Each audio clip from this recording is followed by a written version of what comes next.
ये कहानी शुरू होती है आगरा के पास बसे एक छोटे से गांव से। रामदीन नाम का एक सीधा सादा और मेहनती किसान था। उसकी दुनिया थी उसका छोटा सा परिवार और जमीन का एक टुकड़ा, जिसे वो अपनी जान से भी ज्यादा चाहता था। लेकिन उस साल इंद्र देवता रूठे हुए थे। महीनों से बारिश की एक बूंद तक नहीं गिरी थी। धरती प्यासी थी और रामदीन का दिल भविष्य की चिंता से सूखा जा रहा था। उसके खेत, जो कभी हरी भरी फसलों से लहलहाते थे, आज धूल उड़ा रहे थे। घर में अनाज के दाने खत्म हो रहे थे और बच्चों की भूखी आंखें उसे हर पल चुभती थी। एक शाम अपनी पत्नी की उदास आंखों को देखकर रामदीन ने एक मुश्किल फैसला लिया। उसने गांव के सबसे अमीर और सबसे कुटिल साहूकार सेठ घनश्याम दास के पास जाने का निश्चय किया। सेठ घनश्याम दास अपनी कंजूसी और बेईमानी के लिए पूरे इलाके में बदनाम था। उसका पैसा ब्याज पर चलता था, लेकिन उसका ब्याज लोगों का खून चूस लेता था। रामदीन कांपते हुए सेठ की हवेली पहुंचा।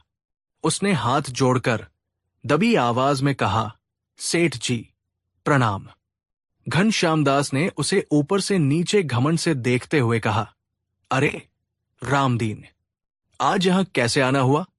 खेतों में काम नहीं है क्या? या फिर घर में चूल्हा ठंडा पड़ गया है? और वो व्यंग्यात्मक हंसी हंसने लगा। रामदीन की आंखों में आंसू थे। वो बोला, सेठ जी, आप तो सब जानते हैं, बारिश नहीं हुई, फसल बर्बाद हो गई, बच्चे भूखे हैं, मुझे सोने की मोहरें उधार चाहिए। अगली फसल आते ही मैं आपका एक एक पैसा ब्याज समेत लौटा दूंगा। मैं अपनी जमीन गिरवी रखने को तैयार हूं। घनश्याम दास की आंखों में एक शैतानी चमक आ गई। वो रामदीन की उपजाऊ जमीन पर बहुत पहले से नजर गड़ाए हुए था।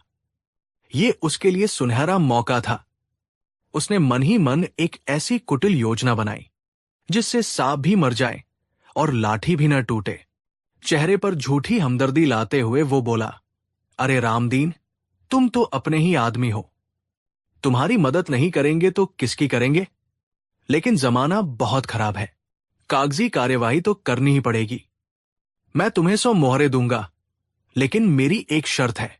रामदीन ने उम्मीद से कहा, कहिए सेठ जी, मुझे आपकी हर शर्त मंजूर है। घनश्याम दास मुस्कुराते हुए बोला, देखो, तुम अपनी जमीन तो गिरवी रख ही रहे हो, लेकिन ब्याज के तौर पर मैं तुमसे पैसा नहीं लूंगा। यह सुनकर रामदीन हैरान रह गया। घनश्याम दास और बिना ब्याज के पैसा, ये तो सूरज के पश्चिम से उगने जैसा था। उसने पूछा, सेठ जी, ये आप क्या कह रहे हैं? हां रामदीन, मैं ब्याज में पैसा नहीं, कुछ और लूंगा। जब तक तुम मेरा कर्ज नहीं चुका देते, तब तक तुम्हारी जमीन पर उगने वाली हर चीज की परछाई मेरी होगी। खेत, फसल, पेड़, तुम्हारी झोपड़ी, हर चीज की परछाई पर मेरा हाथ होगा। बोलो, मंजूर है? रामदीन एक भोला भाला किसान था। उसने सोचा, परछाई? परछाई का भला क्या मोल? ये तो कोई कीमत ही नहीं हुई। सेठ जी शायद मुझ पर तरस खा रहे हैं। उसने बिना सोचे समझे तुरंत हाँ कर दी। मंजूर है सेठ जी, मुझे आपकी ये शर्त मंजूर है। घनश्याम दास ने तुरंत एक दस्तावेज तैयार करवाया, जिस पर यह अजीबोगरीब शर्त साफ साफ लिखी थी।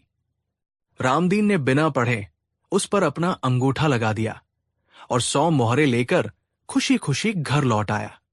उसे लगा कि उसकी किस्मत चमक गई है, पर वो बेचारा नहीं जानता था कि ये कोई सौदा नहीं, बल्कि एक ऐसा दलदल था जिसमें वह अपनी मेहनत और अपनी जमीन दोनों को गंवाने वाला था। रामदीन ने उन 100 मोहरों से बीज खरीदे, खाद डाली और दिन रात एक करके अपने खेतों को फिर से सींचा। किस्मत ने भी उसका साथ दिया। उस साल मानसून की बारिश बहुत अच्छी हुई। जल्द ही रामदीन के खेत सोने जैसी गेहूं की बालियों से लहलहाने लगे। उसकी मेहनत रंग लाई थी।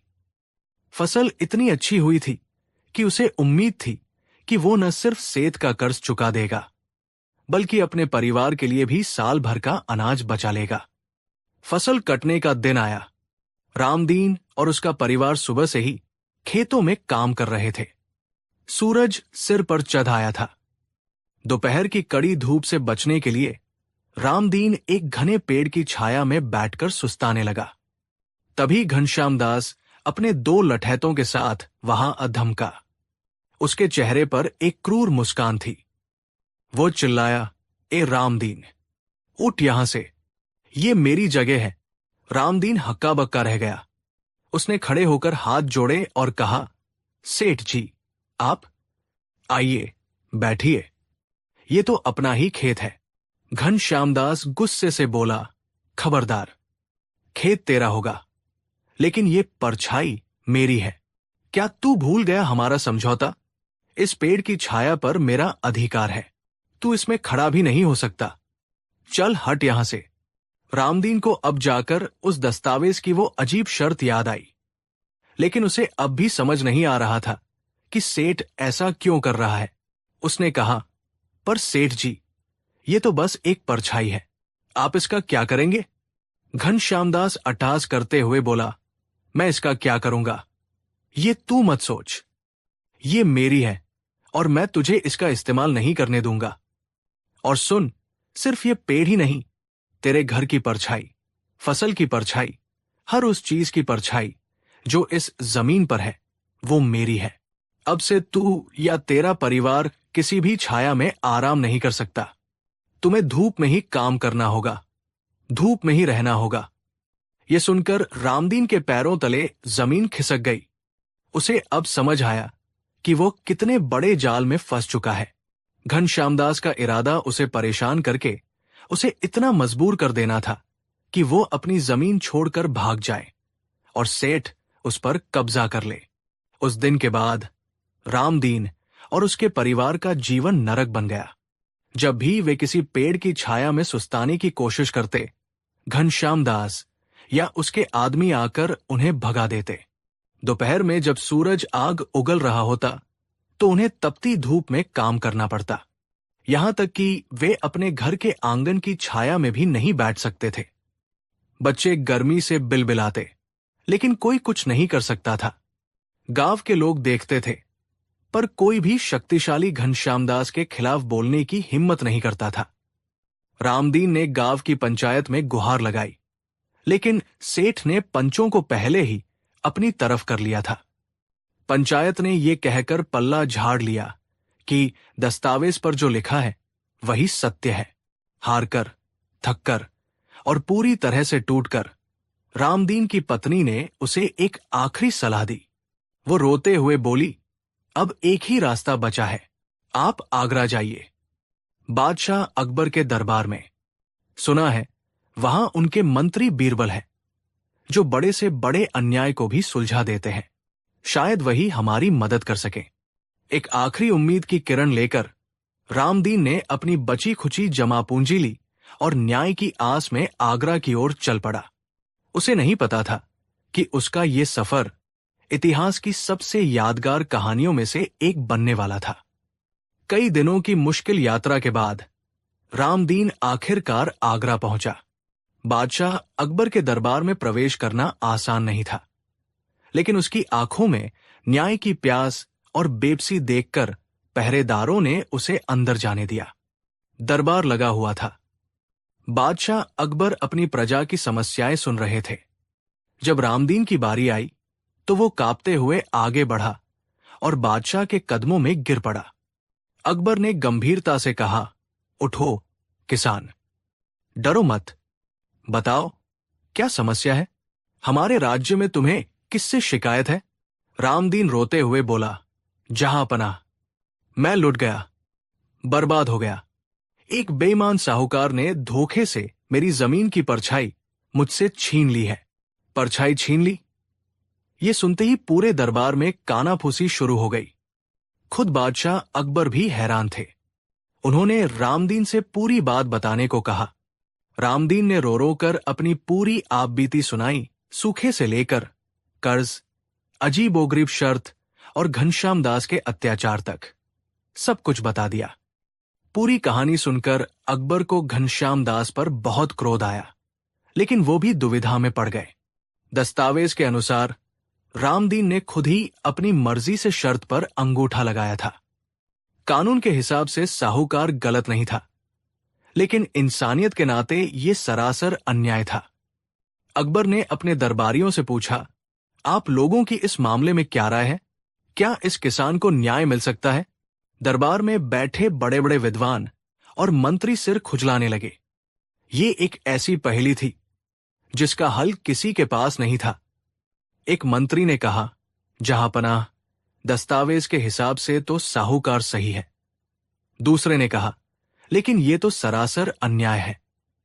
दरबार में बहस छिड़ गई, लेकिन कोई समाधान नहीं निकल रहा था। अकबर की नजरें अब अपने सबसे भरोसेमंद सलाहकार को ढूंढ रही थी। बीरबल, उन्होंने पुकारा। बीरबल कहाँ है? इस गुत्थी को अब वही सुलझा सकते हैं। बीरबल दरबार में उपस्थित थे। वो अब तक चुपचाप सब कुछ सुन रहे थे। अकबर का इशारा पाते ही वो आगे बढ़े। प्रणाम जहांपनाह, मैंने इस किसान की पूरी व्यथा सुनी। ये मामला जितना पेचीदा दिखता है, उतना ही सरल इसका समाधान है। अकबर ने उत्सुकता से पूछा, तो बताओ बीरबल, क्या है समाधान? कैसे इस गरीब को इसका हथ वापस दिलाया जाए? बीरबल मुस्कुराते हुए बोले, जहांपनाह, इसके लिए हमें साहूकार घनश्याम दास को दरबार में बुलाना होगा। और हां, उस दस्तावेज को भी साथ लाने का हुक्म दिया जाए। न्याय होगा और यही होगा। बस आप मुझे इस मामले को अपने तरीके से सुलझाने की इजाजत दें। अकबर को बीरबल पर पूरा भरोसा था। उन्होंने तुरंत सैनिकों को घनश्याम दास को दरबार में पेश करने का आदेश दिया। रामदीन की आंखों में एक बार फिर उम्मीद की लौ जल उठी थी। उसे लग रहा था कि ये व्यक्ति, जिसके चेहरे पर इतनी शांति है, जरूर कोई चमत्कार करेगा। पूरा दरबार अब सांस रोककर उस घड़ी का इंतजार कर रहा था, जब बीरबल की बुद्धि और साहूकार के लालच का आमना सामना होगा। अगले दिन दरबार खचाखच भरा हुआ था। हर कोई ये देखने आया था कि बीरबल इस अनोखे मामले को कैसे सुलझाते हैं। एक तरफ सहमा हुआ रामदीन खड़ा था, दूसरी तरफ घमंड से भरा घनश्याम दास। उसके हाथ में वह दस्तावेज था जिसे वो अपनी जीत का सबूत मान रहा था। अकबर ने पूछा, सेठ घनश्याम दास, क्या तुम पर इस किसान द्वारा लगाए गए आरोप सही हैं? घनश्याम दास झुककर चापलूसी से बोला, जहांपनाह, मैं तो आपका एक छोटा सा सेवक हूं। मैंने कोई अन्याय नहीं किया। इस किसान ने मुझसे 100 मोहरें कर्ज ली थी। बदले में इसने अपनी मर्जी से अपनी जमीन की परछाई मुझे दी थी। ये देखिए दस्तावेज, इस पर इसका ही अंगूठा है। मैं तो बस अपना हज मांग रहा हूं। बीरबल ने दस्तावेज अपने हाथ में लिया और उसे ध्यान से पढ़ा। फिर वो मुस्कुराए। सेठ जी, दस्तावेज बिल्कुल सही है और इस पर लिखी शर्त भी साफ है। कानून के अनुसार इस जमीन की हर परछाई पर आपका अधिकार है। ये सुनते ही रामदीन का दिल बैठ गया। उसे लगा बीरबल भी साहूकार का ही पक्ष ले रहे हैं। घनश्याम दास की छाती गर्व से और चौड़ी हो गई। उसे लगा कि वो जीत गया। उसने कहा, देखा जहांपनाह, आपके सबसे बुद्धिमान मंत्री ने भी मान लिया कि मैं सही हूं। बीरबल ने शांत भाव से कहा, हां सेठ जी, आप बिल्कुल सही हैं। परछाई आपकी है, लेकिन एक बात बताइए, आप मालिक है परछाई के, है ना? घनश्याम दास ने उत्साह से कहा, जी बिल्कुल, मैं ही मालिक हूं। बीरबल बोले, तो फिर एक मालिक होने के नाते आपका एक पर्ज भी बनता है। घनश्याम दास उलझन में पड़ गया। कैसा पर्ज? बीरबल गंभीर होकर बोले, सेठ जी, ये किसान अपनी जमीन पर चलता है, काम करता है, और जब ये चलता है तो इसकी परछाई जमीन पर पड़ती है कि नहीं? हां, पड़ती है, सेठ ने कहा, और जमीन की परछाई के मालिक तो आप है। इसका मतलब ये हुआ कि ये किसान हर रोज आपकी संपत्ति यानी आपकी परछाई पर चलता है, उसे रौंदता है, आपकी निजी संपत्ति का इस्तेमाल करता है। घनश्याम दास को यह सुनकर और भी मजा आने लगा। उसे लगा कि बीरबल उसी के लिए एक और तर्क दे रहे हैं। वो बोला, हाँ, हाँ, बिल्कुल सही कहा आपने। ये हर रोज मेरी संपत्ति को अपने पैरों तले कुचलता है। इसे इसका हर्जाना देना चाहिए। बीरबल मुस्कुराए और अपनी असली चाल चलते हुए बोले, बिल्कुल देना चाहिए, सेठ जी। और इसीलिए जहांपनाह की ओर से मैं ये फैसला सुनाता हूं कि जब भी रामदीन या उसका परिवार आपकी परछाई पर चलेगा, तो वो आपको किराया देगा। हर कदम का एक चांदी का सिक्का। किराया? घनश्याम दास की आंखें चमक उठीं। उसे लगा कि अब तो उसे और भी पैसा मिलेगा। बीरबल ने अपनी बात जारी रखते हुए कहा, लेकिन सेठ जी, कहानी अभी खत्म नहीं हुई है। वो अब घनश्याम दास के करीब गए और उनकी आवाज पैनी हो गई। आप परछाई के मालिक हैं, जमीन के नहीं। जमीन का मालिक रामदीन है और आपकी परछाई दिन भर रामदीन की जमीन पर पड़ी रहती है। सुबह से शाम तक आपकी संपत्ति रामदीन की जमीन पर कब्जा करके रखती है। तो जिस तरह रामदीन आपको आपकी परछाई पर चलने का किराया देगा, उसी तरह आपको भी रामदीन को उसकी जमीन पर अपनी परछाई रखने का किराया देना होगा। ये सुनते ही घनश्याम दास के चेहरे का रंग उड़ गया। दरबार में बैठे लोग, जो अब तक चुप थे, अब बीरबल की बुद्धिमानी पर वाह वाह करने लगे। बीरबल ने और जोर देकर कहा, और क्योंकि आपकी परछाई ज्यादा जगह घेरती है और पूरे दिन रहती है, इसलिए आपका किराया ज्यादा होगा। आप रामदीन को हर दिन का 5 सोने की मोहरें किराया देंगे। तो चलिए सेठ जी, हिसाब शुरू करते हैं। जितने दिन से आपने इस किसान को परेशान किया है, उतने दिनों का किराया अभी और इसी वक्त चुकाइए। अब घनश्याम दास की सिट्टी पिट्टी गुम हो गई। वो समझ गया कि वो अपने ही बुने जाल में बुरी तरह फंस चुका है। वो बीरबल के पैरों में गिर पड़ा। गिड़गिड़ाते हुए बोला, मुझे माफ कर दीजिए हुजूर, मुझसे बहुत बड़ी गलती हो गई। मैं लालच में अंधा हो गया था। मुझे कोई किराया नहीं चाहिए। मैं आज ही इस किसान का सारा कर्ज माफ करता हूं और ये दस्तावेज भी फाड़ता हूं। बस मुझे इस किराए से बचा लीजिए। बादशाह अकबर, जो अब तक ये पूरा नाटक देख रहे थे, अपनी हंसी नहीं रोक पाए। वो बीरबल की चतुराई पर कायल हो गए थे। उन्होंने घनश्याम दास को न सिर्फ कर्ज माफ करने का आदेश दिया, बल्कि उसे उसकी बेईमानी के लिए 100 सोने की मोहरें हर्जाने के तौर पर रामदीन को देने का हुक्म भी सुनाया। रामदीन की आंखों में खुशी के आंसू थे। उसने बीरबल के पैर पकड़ लिए। मंत्री जी, आपने मुझे और मेरे परिवार को बचा लिया। हम जीवन भर आपके आभारी रहेंगे। बीरबल ने उसे उठाकर गले लगाते हुए कहा, यह मेरा भर्ज था रामदीन। याद रखना, अन्याय कितना भी शक्तिशाली क्यों न हो, सत्य और बुद्धि के सामने उसे एक दिन घुटने टेकने ही पड़ते हैं। तो दोस्तों, ये थी कहानी बीरबल के अद्भुत न्याय की। इस कहानी ने एक बार फिर साबित कर दिया कि लालच का रास्ता हमेशा तबाही की ओर ले जाता है। घनश्याम दास ने अपनी चालाकी से एक गरीब को फंसाना चाहा, लेकिन बीरबल ने उसी की चालाकी को उसी के खिलाफ एक हथियार बना दिया। ये कहानी हमें सिखाती है कि ज्ञान और बुद्धि सबसे बड़ी ताकत है। यह हमें यह भी सिखाती है कि हमें कभी किसी की मजबूरी का फायदा नहीं उठाना चाहिए, क्योंकि कर्म का पहिया जब घूमता है तो हर क्रिया की प्रतिक्रिया जरूर मिलती है। कहानी 2। ये कहानी है उस दिन की जब बीरबल के दुश्मनों ने उन्हें नीचा दिखाने के लिए, उन्हें अपमानित करने के लिए, उन्हें भरी सभा में गधा कहकर पुकारा। ये कोई मामूली मजाक नहीं था। ये एक सोची समझी गहरी साजिश थी। एक ऐसा जाल जिसमें बीरबल को फंसाकर हमेशा के लिए उनकी बुद्धि की चमक को फीका कर देना था। लेकिन वे भूल गए थे कि वे किसी साधारण इंसान से नहीं, बल्कि बीरबल से टकरा रहे थे। तो चलिए देखते हैं कि जब बीरबल पर शब्दों का यह सबसे बड़ा हमला हुआ, तो उन्होंने कैसे न सिर्फ खुद को बचाया, बल्कि हमला करने वालों को ही पूरी दुनिया के सामने असली गधा साबित कर दिया। मुगल सल्तनत का दरबार अपनी पूरी शान में चमक रहा था। बादशाह अकबर के नवरत्न अपनी अपनी काबिलियत से सल्तनत की सेवा कर रहे थे, लेकिन इस चमक के पीछे कुछ कोनों में ईर्ष्या का अंधेरा भी पनप रहा था।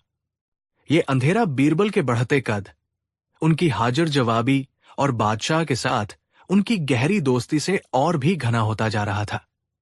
दरबारियों का एक गुट था जिसका सरगना था मीर जफर, एक पुराना और अनुभवी मंत्री जो खुद को बीरबल से हर मामले में बेहतर समझता था।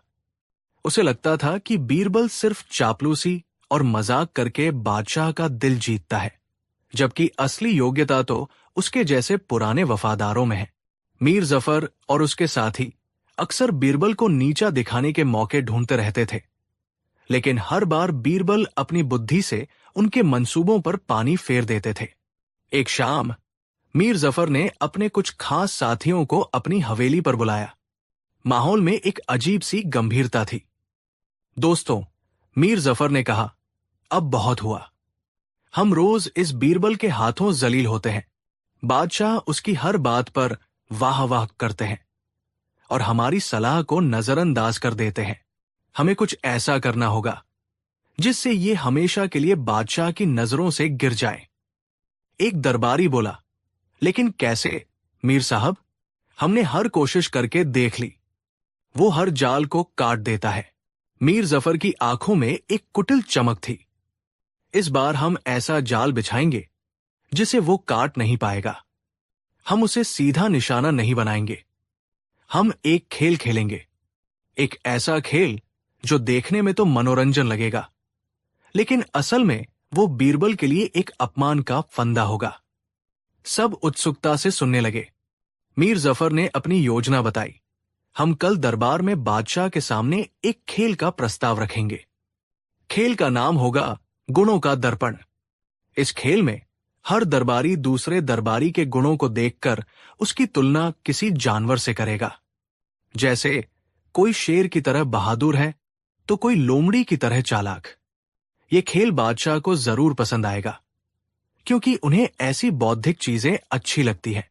एक साथी ने पूछा, लेकिन इससे बीरबल कैसे फंसेगा? मीर जफर मुस्कुराया, फंसेगा।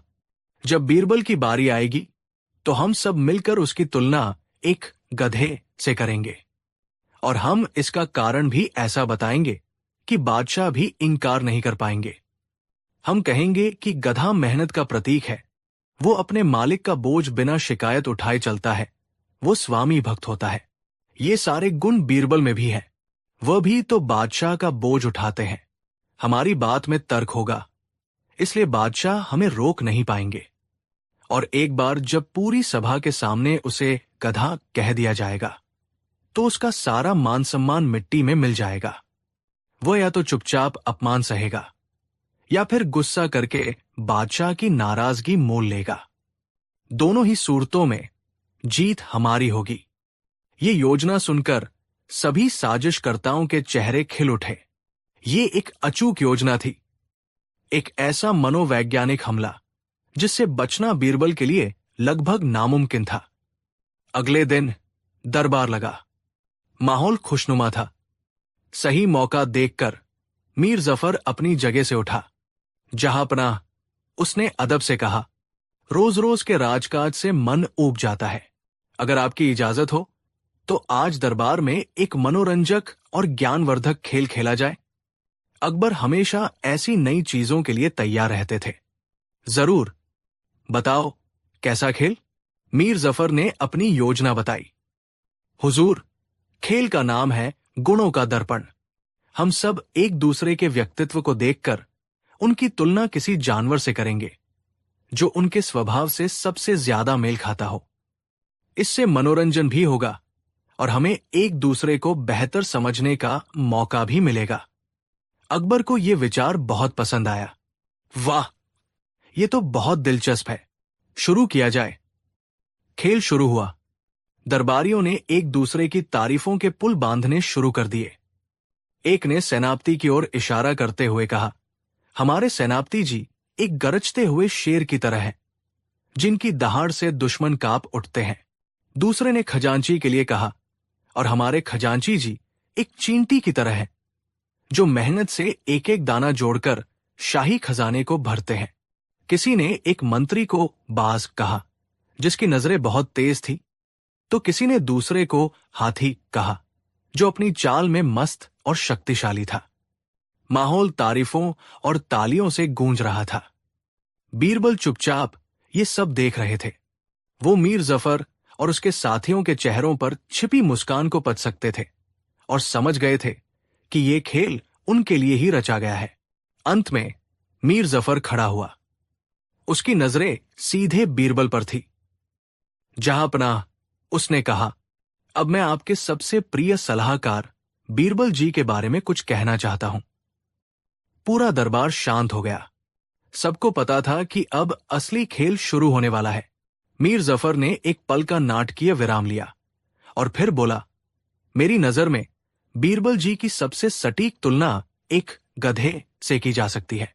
ये सुनते ही दरबार में एक पल के लिए सन्नाटा छा गया। गधा, ये एक सीधा सीधा अपमान था। कुछ दरबारी जो बीरबल के दोस्त थे, गुस्से से खड़े होने लगे। खुद बादशाह अकबर की त्योरियां चढ़ गई। मीर जफर, ये कैसी बदतमीजी है? अकबर ने गरज कर कहा। मीर जफर ने तुरंत हाथ जोड़ लिए। गुस्ताखी माब, जहांपनाह, लेकिन मेरी बात तो पूरी सुन लीजिए। मैंने ऐसा क्यों कहा, इसका कारण है। उसने चालाकी से अपनी बात रखी। हुजूर, जरा सोचिए, गधे का सबसे बड़ा गुण क्या है? मेहनत। वो दिन रात अपने मालिक के लिए काम करता है। दूसरा गुण, स्वामी भक्ति। वो बिना किसी सवाल के अपने मालिक का हर बोझ उठाता है। तीसरा गुण, सहनशीलता। वो हर परिस्थिति में शांत रहता है। अब आप ही बताइए, क्या ये सारे गुण बीरबल जी में नहीं है? क्या वो आपके लिए दिन रात मेहनत नहीं करते? क्या वो सल्तनत का हर बोझ अपने कंधों पर नहीं उठाते? क्या वो हर मुश्किल में शांत रहकर आपकी सेवा नहीं करते? मैंने तो उनके गुणों की प्रशंसा की है, जहांपनाह। अब अकबर भी सोच में पड़ गए। मीर जफर ने बात को इस तरह घुमाया था कि वो अपमान होते हुए भी प्रशंसा लग रही थी। वो उसे सजा भी नहीं दे सकते थे। मीर जफर के साथियों ने भी हां में हां मिलाई। हां हुजूर, मीर साहब ने बिल्कुल सही कहा। बीरबल जी तो मेहनत की मिसाल है। अब सबकी नजरें बीरबल पर थी। उनका चेहरा लाल हो चुका था, या वो गुस्से से कांप रहे थे?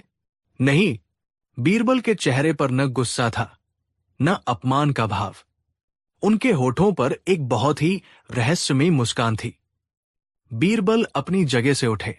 उन्होंने मीर जफर को ऐसे देखा जैसे वो उसकी तारीफ कर रहे हों। मीर जफर साहब, बीरबल ने बड़ी शांति से कहा, मैं आपकी पारखी नजर की दाद देता हूं। आज तक दरबार में किसी ने मुझे इतनी गहराई से नहीं समझा जितना आपने समझा है। आपने मुझे बिल्कुल सही पहचाना है। ये सुनते ही मीर जफर और उसके साथी हैरान रह गए। ये क्या? बीरबल ने अपमान स्वीकार कर लिया? उन्हें लगा शायद बीरबल ने डर के मारे हार मान ली है। वे मन ही मन अपनी जीत पर इतराने लगे। बीरबल ने अपनी बात जारी रखी। जी हां, जहांपनाह, मैं मानता हूं कि मैं एक गधा हूं। अब तो पूरे दरबार में कानाफूसी शुरू हो गई। बादशाह अकबर भी हैरान थे कि बीरबल ये क्या कह रहे हैं, लेकिन बीरबल रुके नहीं।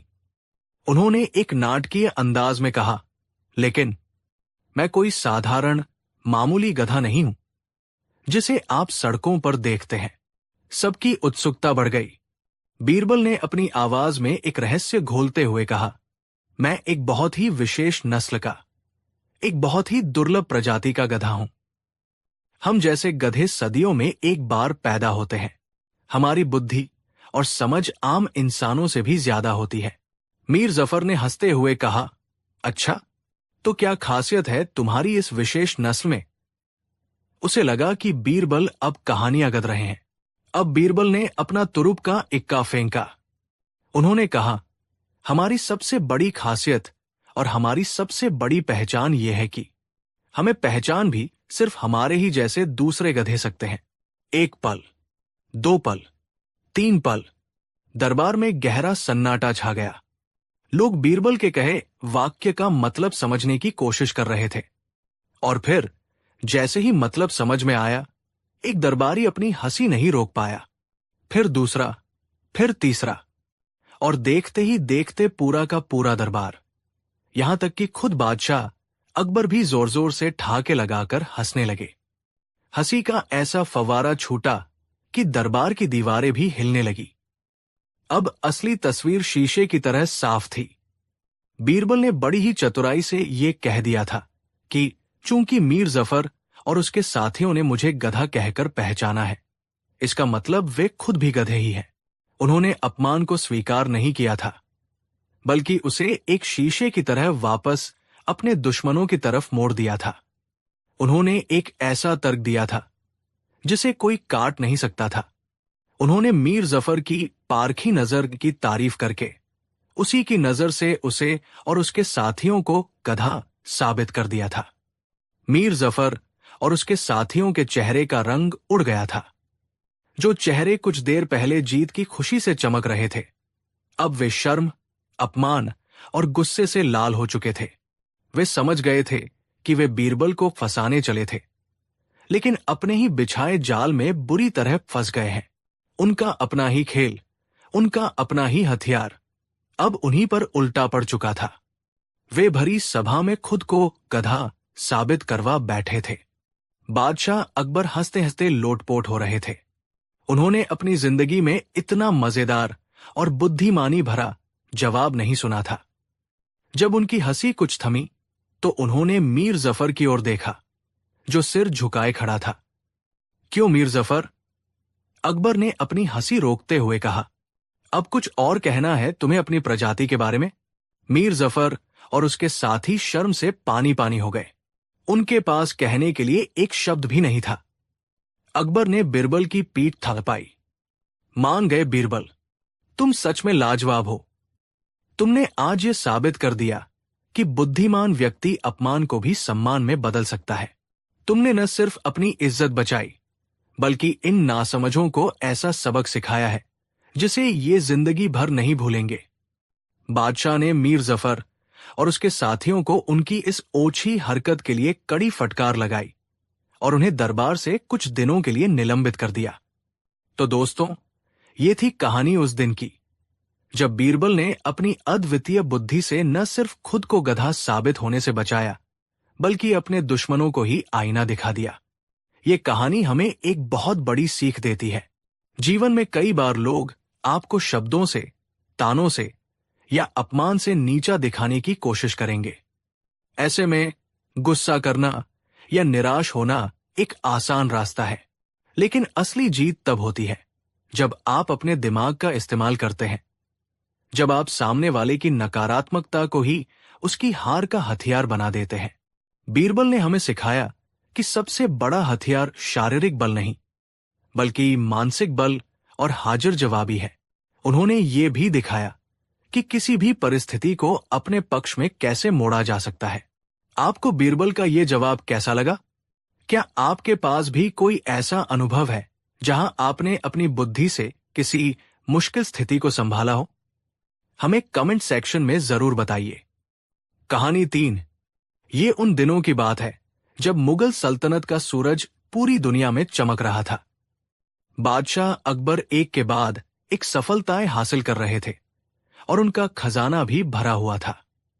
ऐसे ही एक दिन दरबार लगा हुआ था और बादशाह बहुत ही अच्छे मूड में थे। उन्होंने हाल ही में एक मुश्किल मामले को बड़ी ही चतुराई से सुलझाया था और अपनी इस कामयाबी पर फूले नहीं समा रहे थे।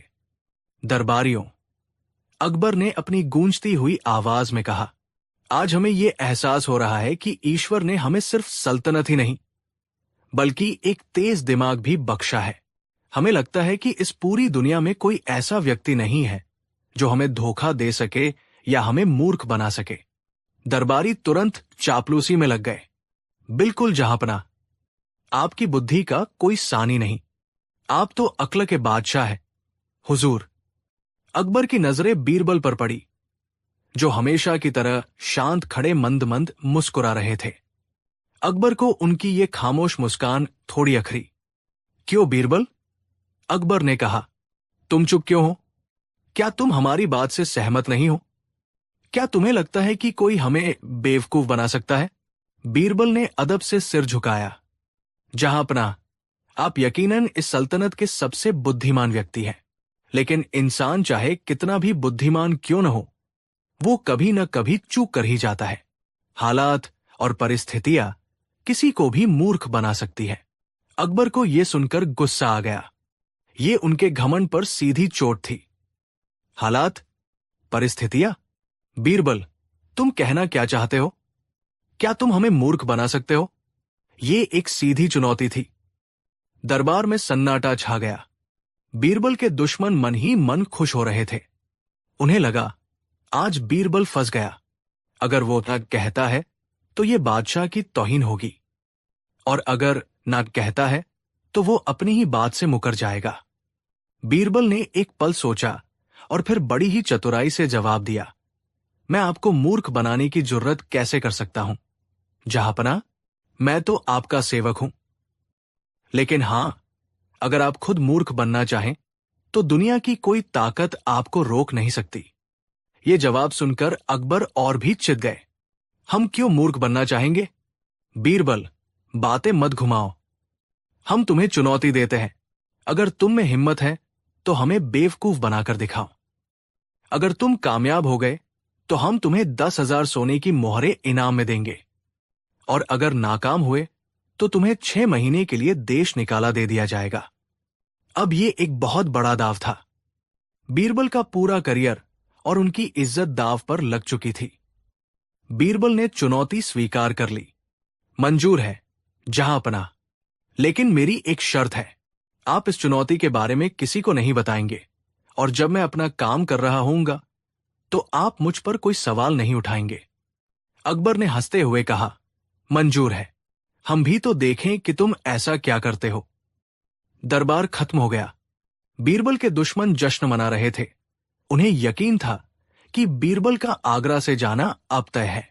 वे नहीं जानते थे कि बीरबल ने सिर्फ एक चुनौती स्वीकार नहीं की थी, बल्कि एक ऐसे नाटक की पटकथा लिखनी शुरू कर दी थी जो इतिहास में हमेशा के लिए दर्ज होने वाला था। कुछ दिन बीत गए। बीरबल ने इस बारे में कोई बात नहीं की। अकबर भी लगभग भूल चुके थे। उन्हें लगा कि बीरबल डर गया है और उसने हार मान ली है। फिर एक दिन बीरबल भागे भागे दरबार में आए। उनके चेहरे पर गजब की उत्तेजना और खुशी थी। जहांपनाह, गजब हो गया, एक चमत्कार हो गया। वो हाफते हुए बोले, क्या हुआ बीरबल, इतना खुश क्यों हो? अकबर ने पूछा। बीरबल ने कहा, हुजूर, जैसा कि आप जानते हैं, मैं ज्ञान की तलाश में अक्सर साधु संतों से मिलता रहता हूं। कल रात मुझे हिमालय से आए एक बहुत ही पहुंचे हुए योगी मिले। उन्होंने मुझे एक रहस्य बताया है। उन्होंने मुझे एक ऐसे जादुई पौधे के बीज दिए हैं जो सीधे स्वर्ग से धरती पर आया है। दरबार में कानाफूसी शुरू हो गई। जादुई पौधा? बीरबल ने अपनी बात जारी रखी। योगी ने बताया कि अगर इस पौधे को सही विधि विधान से उगाया जाए तो ये सिर्फ एक ही रात में बड़ा होकर फल देने लगता है, और इसका फल खाने वाला व्यक्ति अमर तो नहीं होता, लेकिन उसकी उम्र 100 साल बढ़ जाती है और वो हमेशा जवान रहता है। ये सुनते ही अकबर अपने सिंहासन से लगभग उछल पड़े। हमेशा जवान रहना, ये तो हर राजा का सपना होता है। कहाँ है वो बीज? लाओ, हम उसे शाही बगीचे में उगवाएंगे। अकबर ने उत्सुकता से कहा। अब बीरबल ने अपना असली जाल बिछाना शुरू किया। उन्होंने दुखी चेहरा बनाकर कहा, जहांपनाह, यही तो मुश्किल है। उस योगी ने बताया कि इस पौधे को उगाने की एक बहुत ही कठिन शर्त है। कैसी शर्त? बीरबल ने कहा, इस पौधे को सिर्फ वही इंसान उगा सकता है जिसने अपने पूरे जीवन में कभी कोई पाप न किया हो, कभी कोई गलती न की हो, और जो पूरी तरह से निष्पाप और पवित्र हो। अगर किसी ऐसे व्यक्ति ने इसे छू भी लिया जिसके मन में खोट हो या जिसने कभी कोई गुनाह किया हो, तो ये बीज उसी पल जलकर राख हो जाएगा। ये सुनकर दरबार में सन्नाटा छा गया। ऐसा कौन इंसान हो सकता है जिसने जीवन में कभी कोई गलती न की हो? बीरबल ने अकबर की ओर देखते हुए कहा, जहांपनाह, मैंने बहुत सोचा। मुझे लगा कि मेरे जैसे साधारण इंसान के बस की तो ये बात नहीं। फिर मेरे मन में आया कि हमारे दरबार में इतने काबिल और नेक मंत्री हैं। शायद उनमें से कोई ये काम कर सके, लेकिन फिर मुझे डर लगा कि अगर किसी से कोई चूक हो गई तो हम ये सुनहरा मौका हमेशा के लिए खो देंगे। बीरबल ने एक पल का विराम लिया और फिर कहा, अंत में मुझे लगा कि इस पूरी सल्तनत में, बल्कि इस पूरी दुनिया में सिर्फ एक ही व्यक्ति है जो इस पौधे को उगाने के काबिल है। एक ऐसा व्यक्ति जो ईश्वर का प्रतिनिधि है, जो न्याय की मूर्ति है और जिसका दिल शीशे की तरह साफ है। और वह है आप, जहांपनाह। ये सुनते ही अकबर की छाती गर्व से चौड़ी हो गई। बीरबल ने उनके घमंड को मक्खन की तरह पिघला दिया था। हां बीरबल, तुम सही कहते हो, अकबर ने कहा। हमसे ज्यादा निष्पाप कौन हो सकता है? हमने हमेशा न्याय और सच्चाई का साथ दिया है। लाओ वो बीज, हम ही उसे रोपेंगे। बीरबल के दुश्मन समझ नहीं पा रहे थे कि ये हो क्या रहा है, लेकिन वे बीरबल को फंसाने के इस मौके को हाथ से जाने नहीं देना चाहते थे। बीरबल ने कहा, जहांपनाह, एक और छोटी सी शर्त है। योगी ने बताया कि इस बीज को रोपते समय रोपने वाले व्यक्ति को अपने सारे शाही वस्त्र और अहंकार त्यागने होंगे। उसे एक साधारण किसान की तरह सिर्फ एक लंगोट पहनकर अपने हाथों से जमीन खोदनी होगी। और सबसे जरूरी बात, जब वो बीज बो रहा हो तो उसे अपने मुंह में पानी भरकर रखना होगा, ताकि कोई अपशब्द या सांसारिक बात मुंह से न निकले। और उसे अपनी पीठ पर एक टोकरी बांधनी होगी जिसमें गोबर भरा हो, जो जमीन की पवित्रता का प्रतीक है। ये सुनकर दरबारियों के होश उड़ गए। शहंशाह अकबर एक लंगोट में, मुंह में पानी भरे हुए और पीठ पर गोबर की टोकरी लादे हुए, ये कल्पना ही हास्यास्पद थी। लेकिन अकबर, जो हमेशा जवान रहने के सपने में पूरी तरह खो चुके थे, उन्हें इसमें कुछ भी गलत नहीं लगा। उनका घमंड उन पर हावी था। उन्हें लग रहा था कि ये एक दिव्य कार्य है और इसके लिए कोई भी त्याग छोटा है। ठीक है बीरबल, हमें सब मंजूर है, अकबर ने घोषणा की। कल सुबह सूर्योदय के समय हम शाही बगीचे में ये पौधा रोपेंगे। पूरे शहर में मुनादी करवा दो कि कल सुबह सब लोग महल के बाहर इकट्ठा हों और इस ऐतिहासिक पल के गवाह बने। बीरबल ने मन ही मन सोचा, मेरा काम तो और भी आसान हो गया। अगली सुबह आगरा में ऐसा नजारा था जो किसी ने कभी नहीं देखा था। महल के बाहर हजारों की भीड़ जमा थी। हर कोई ये देखने आया था कि आखिर ऐसा कौन सा चमत्कार होने वाला है। तभी महल के दरवाजे खुले और जो दृश्य सामने आया उसे देखकर लोगों की आंखें फटी की फटी रह गई। शहंशाहेंद जलालुद्दीन मोहम्मद अकबर, जिनके सामने बड़े बड़े राजा सिर झुकाते थे, आज सिर्फ एक लंगोट पहने हुए थे। उनके गाल मुंह में भरे पानी की वजह से फूले हुए थे। उनकी पीठ पर गोबर से भरी एक टोकरी बंधी हुई थी और वो नंगे पैर धीरे धीरे बगीचे की ओर बढ़ रहे थे। लोग हैरान थे, परेशान थे और कुछ अपनी हंसी को बड़ी मुश्किल से दबा रहे थे। दरबारियों का तो शर्म के मारे सिर झुक गया था। अकबर लोगों की परवाह किए बिना बगीचे में एक चुनी हुई जगह पर पहुंचे। उन्होंने अपने शाही हाथों से जमीन खोदनी शुरू की। वो पूरी तरह से उस जादुई पौधे के ख्यालों में खोए हुए थे। बीरबल एक कोने में खड़े ये पूरा नाटक देख रहे थे। उनके चेहरे पर एक बहुत ही गहरी और शांत मुस्कान थी। अकबर ने गड्ढा खोदा, उसमें बीज डाला और उसे मिट्टी से ढक दिया।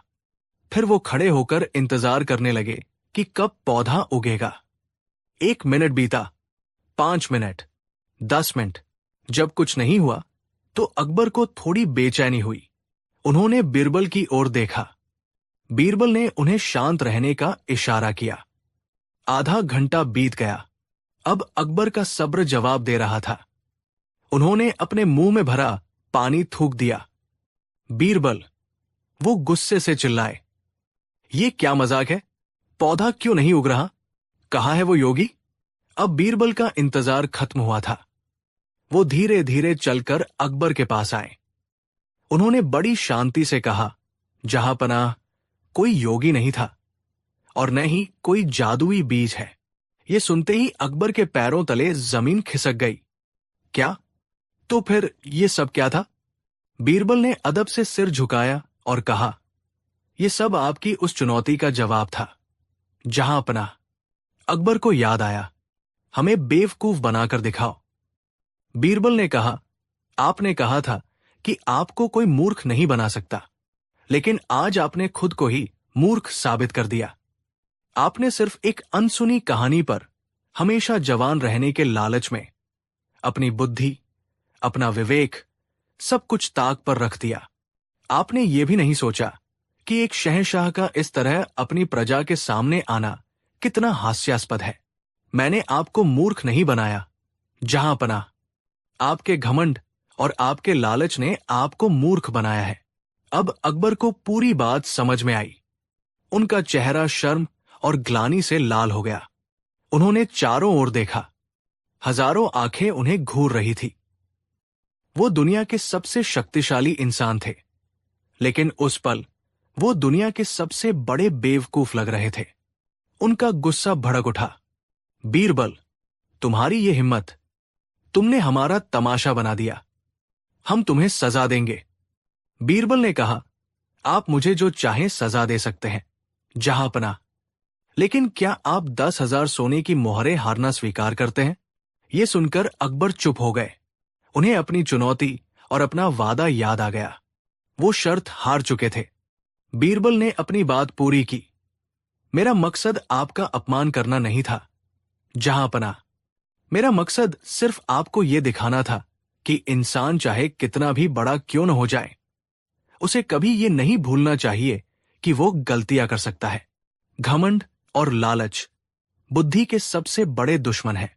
आज के बाद शायद आप किसी भी बात पर आंख बंद करके विश्वास करने से पहले एक बार जरूर सोचेंगे। अकबर चुपचाप खड़े रहे। बीरबल के शब्दों में कड़वी सच्चाई थी। धीरे धीरे उनका गुस्सा शांत हुआ और उसकी जगह एक गहरी समझ ने ले ली। बादशाह अकबर ने बीरबल की ओर देखा और जोर से हंसने लगे। वो अपनी हार पर, अपनी मूर्खता पर और बीरबल की असाधारण बुद्धि पर हंस रहे थे। तुम जीत गए बीरबल, तुम जीत गए। अकबर ने कहा, तुमने हमें आज जो सबक सिखाया है वो हमें कोई किताब नहीं सिखा सकती थी। तुम सिर्फ हमारे मंत्री नहीं, हमारे सबसे बड़े गुरु हो। अकबर ने बीरबल को न सिर्फ 10,000 मोहरें इनाम में दी, बल्कि उन्हें अपना सबसे कीमती हार भी तोहफे में दे दिया। तो दोस्तों, ये थी कहानी उस दिन की जब बीरबल ने बादशाह अकबर को ही बेवकूफ बना दिया। ये किस्सा हमें सिखाता है कि आत्मविश्वास अच्छी बात है, लेकिन घमंड इंसान को अंधा बना देता है। ये हमें यह भी सिखाता है कि लालच में आकर हमें कभी भी अपनी सोचने समझने की शक्ति को नहीं खोना चाहिए। बीरबल ने यह साबित कर दिया कि सबसे बड़ा मजाक वो होता है जिसके अंत में एक गहरा सबक छिपा हो। आपको यह मजेदार कहानी कैसी लगी? क्या बीरबल ने जो किया वो सही था? हमें कमेंट्स में अपनी राय जरूर बताइए। कहानी 4। आगरा शहर अपनी पूरी शानो शौकत के साथ धड़क रहा था। इसके मुख्य बाजार में एक से बढ़कर एक दुकानें थी, लेकिन एक दुकान ऐसी थी जिसके सामने से गुजरने वाला हर व्यक्ति एक पल के लिए ठहर जाता था। यह दुकान थी सेठ हीरालाल की। हीरालाल आगरा का सबसे प्रसिद्ध इत्र विक्रेता था। उसकी दुकान में कन्नौज के गुलाब, मैसूर के चंदन, ईरान के ऊद और न जाने कहां से लाए गए फूलों और जड़ी बूटियों से तैयार किए गए इत्र की शीशियां सजी रहती थी। उसकी दुकान से उठने वाली महक पूरे बाजार को सुगंधित कर देती थी। हीरालाल जितना अपनी कला में माहिर था, उतना ही वो घमंडी और लालची भी था। उसे लगता था कि उसकी बनाई हर खुशबू दुनिया की सबसे कीमती चीज है और हर कोई उसे खरीदने की हैसियत नहीं रखता। वो गरीबों को अपनी दुकान के पास फटकने भी नहीं देता था। उसी शहर में एक गरीब लकड़हारा रहता था जिसका नाम था भोला। जैसा नाम वैसा ही उसका स्वभाव। भोला दिन भर जंगल में लकड़ियां काटता और शाम को उन्हें बाजार में बेचकर जो कुछ भी कमाता उसी से अपने छोटे से परिवार का पेट पालता था। उसकी जिंदगी में कोई शौक या विलासिता नहीं थी, सिवाय एक छोटी सी आदत के। हर शाम अपना काम खत्म करने के बाद घर लौटते समय भोला जानबूझकर सेठ हीरालाल की दुकान के सामने से गुजरता था। वो दुकान के बाहर कुछ दूरी पर खड़ा हो जाता, अपनी आंखें बंद करता और एक लंबी गहरी सांस लेता। दुकान से आती इत्र की मनमोहक खुशबू जब उसकी सांसों में भर जाती तो उसके चेहरे पर एक सुकून भरी मुस्कान तैर जाती। दिन भर की थकान, मेहनत और पसीना उस एक पल की खुशबू से जैसे धुल जाता था। उसे ऐसा महसूस होता मानो वो किसी फूलों के बाग में पहुंच गया हो। ये उसके लिए दिन का सबसे खूबसूरत पल था। वो न तो दुकान के अंदर जाता, न ही किसी चीज को छूता, बस दूर से ही उस दिव्य सुगंध का आनंद लेता और अपने रास्ते चल देता। शुरू में सेठ हीरालाल ने इस पर ध्यान नहीं दिया, लेकिन जब ये भोला का रोज का नियम बन गया तो हीरालाल की त्योरियां चढ़ गई। उसे ये बात खलने लगी। एक दिन उसने अपने नौकर से पूछा, ये कंगाल आदमी रोज यहां आकर क्या करता है? नौकर ने कहा, सेठ जी, ये बस खड़ा होकर आपके इत्र की खुशबू लेता है और चला जाता है। ये सुनकर हीरालाल का पारा चढ़ गया। खुशबू लेता है? मुफ्त में? मेरी मेहनत से बनाए गए कीमती इत्र की आत्मा को ये अपनी गंदी सांसों में भरता है और बिना एक कौड़ी दिए चला जाता है। ये तो सरासर चोरी है। अगले दिन जब भोला अपनी आदत के अनुसार दुकान के पास आकर रुका, हीरालाल गुस्से में बाहर निकला। ए, रुक! वो चिल्लाया। भोला डर गया। उसने हाथ जोड़कर कहा, क्या हुआ सेठ जी? मुझसे कोई गलती हो गई क्या? हीरालाल ने उसे घूरते हुए कहा, गलती? तू रोज यहां आकर मेरे इत्र की खुशबू चुराता है। क्या तुझे पता है कि इस खुशबू को बनाने में कितनी मेहनत और पैसा लगता है? ये कोई खैरात नहीं है जो तू रोज मुफ्त में लूटने चला आता है। भोला हक्का बक्का रह गया। चुराता हूं? सेठ जी, मैं तो बस दूर खड़ा होकर हवा में फैली महक को सूंघता हूं। इसमें चोरी कैसी? चोरी नहीं तो और क्या है? हीरालाल गरजा। इत्र का असली मजा तो उसकी खुशबू में ही है। तू उसे सूंघकर उसका आनंद ले लेता है, जिससे मेरे इत्र का असर कम हो जाता है। आज से अगर तू इस दुकान के आसपास भी दिखा तो अच्छा नहीं होगा। भोला उदास मन से वहां से चला गया। उसे समझ नहीं आ रहा था कि सांस लेना भी गुनाह कैसे हो सकता है। उसने कुछ दिन खुद को रोका, लेकिन उसका मन नहीं माना। वो खुशबू उसकी दिन भर की थकान मिटाने वाली दवा जैसी थी। कुछ दिनों बाद वो फिर से दुकान के पास जाकर खड़ा हो गया, ये सोचकर कि शायद सेठ का गुस्सा अब ठंडा हो गया होगा। लेकिन हीरालाल तो जैसे इसी मौके की तलाश में था। उसने तुरंत भोला को पकड़ लिया और चिल्लाने लगा, चोर! चोर! पकड़ो इस चोर को! ये मेरी खुशबू चुरा रहा है। बाजार में भीड़ जमा हो गई। लोग हैरान थे कि ये कैसा इल्जाम है, लेकिन हीरालाल अपनी बात पर अड़ा था। उसने फैसला किया कि वो इस चोर को बादशाह के दरबार में ले जाकर ही दम लेगा। वो भोला को घसीटते हुए आगरा के किले की ओर चल पड़ा, ये कहते हुए कि आज बादशाह ही फैसला करेंगे कि मेरी खुशबू की कीमत क्या है। अगले दिन शहंशाह अकबर का भव्य दरबार लगा हुआ था। राज्य के महत्वपूर्ण मसलों पर चर्चा हो रही थी। तभी पहरेदारों ने सूचना दी कि सेठ हीरालाल किसी फरियाद के साथ हाजिर होना चाहता है। अकबर ने इजाजत दी। सेठ हीरालाल अपने कीमती कपड़ों में सजाद जा और उसके पीछे सहमा हुआ फटेहाल भोला दरबार में दाखिल हुए। अकबर ने हीरालाल को उसकी आलीशान दुकान के कारण पहचान लिया। कहो सेठ हीरालाल, क्या बात है? तुम न्याय की गुहार लेकर आए हो या किसी नए इत्र की पेशकश? अकबर ने मुस्कुराते हुए पूछा। हीरालाल ने नाटकीय ढंग से झुककर सलाम किया और बोला, जहांपनाह, मैं न्याय के लिए आया हूं। मेरे साथ बहुत बड़ा अन्याय हुआ है। मेरी चोरी हुई है और चोर आपके सामने खड़ा है।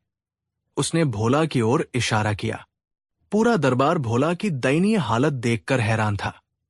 एक दरबारी ने हंसते हुए कहा, सेठ जी, इस बेचारे के पास तो तन ढकने को कपड़े नहीं है, ये आपकी क्या चीज चुराएगा? हीरालाल ने गंभीर चेहरा बनाकर कहा। इसने मेरी दुकान की सबसे कीमती चीज चुराई है, जहांपनाह। इसने मेरे इत्र की खुशबू चुराई है। ये सुनते ही पूरे दरबार में एक पल के लिए सन्नाटा छा गया और फिर दबीदबी हंसी की लहर दौड़ गई। खुद बादशाह अकबर भी अपनी हैरानी नहीं छिपा पाए। खुशबू की चोरी? अकबर ने अपनी भौहें सिकोड़कर पूछा। सेठ, साफ साफ बताओ, माजरा क्या है? हीरालाल ने पूरी कहानी नमक मिर्च लगाकर सुनाई। आलमपनाह, यह आदमी पिछले कई महीनों से रोज मेरी दुकान के बाहर आकर खड़ा हो जाता है और मेरे लाखों की कीमत वाले इत्र की खुशबू को मुफ्त में अपनी सांसों में भरता है। मैंने इसे मना किया, लेकिन ये नहीं माना। खुशबू ही तो इत्र की जान होती है। जब कोई उसे सूंघ लेता है तो उसका असर कम हो जाता है। इसने मेरी संपत्ति का उपभोग किया है बिना उसकी कीमत चुकाए। ये चोरी नहीं तो और क्या है? मैं चाहता हूं कि इसे सजा मिले और मेरे नुकसान का हर्जाना दिलाया जाए। अब दरबार में बैठे मंत्री और सलाहकार भी सोच में पड़ गए। मामला था तो बेतुका, लेकिन हीरालाल की दलीलें कानूनी दांवपेच में उलझी हुई थी। संपत्ति का उपभोग बिना इजाजत के करना गलत तो था, लेकिन क्या खुशबू को संपत्ति माना जा सकता है? अकबर ने भोला से पूछा, क्या सेठ जो कह रहा है वो सच है? भोला ने कांपते हुए जवाब दिया, हुजूर, मैं गरीब आदमी हूं। मैं सेठ जी का कीमती इत्र खरीद तो नहीं सकता। मैं तो बस दूर से उसकी महक लेकर ही खुश हो जाता था। मुझे नहीं पता था कि हवा में सांस लेना भी गुनाह है। मैंने कुछ भी नहीं चुराया, मालिक। अकबर एक धर्म संकट में पड़ गए। एक तरफ एक अमीर व्यापारी था जो तकनीकी रूप से अपनी संपत्ति के उपभोग की बात कर रहा था, और दूसरी तरफ एक गरीब आदमी जिसकी गलती सिर्फ इतनी थी कि उसने एक सुंदर चीज की प्रशंसा की थी। न्याय कैसे किया जाए? जब कोई रास्ता नहीं सूझा तो अकबर की नजरें अपने सबसे काबिल नवरत्न पर जाकर टिकी।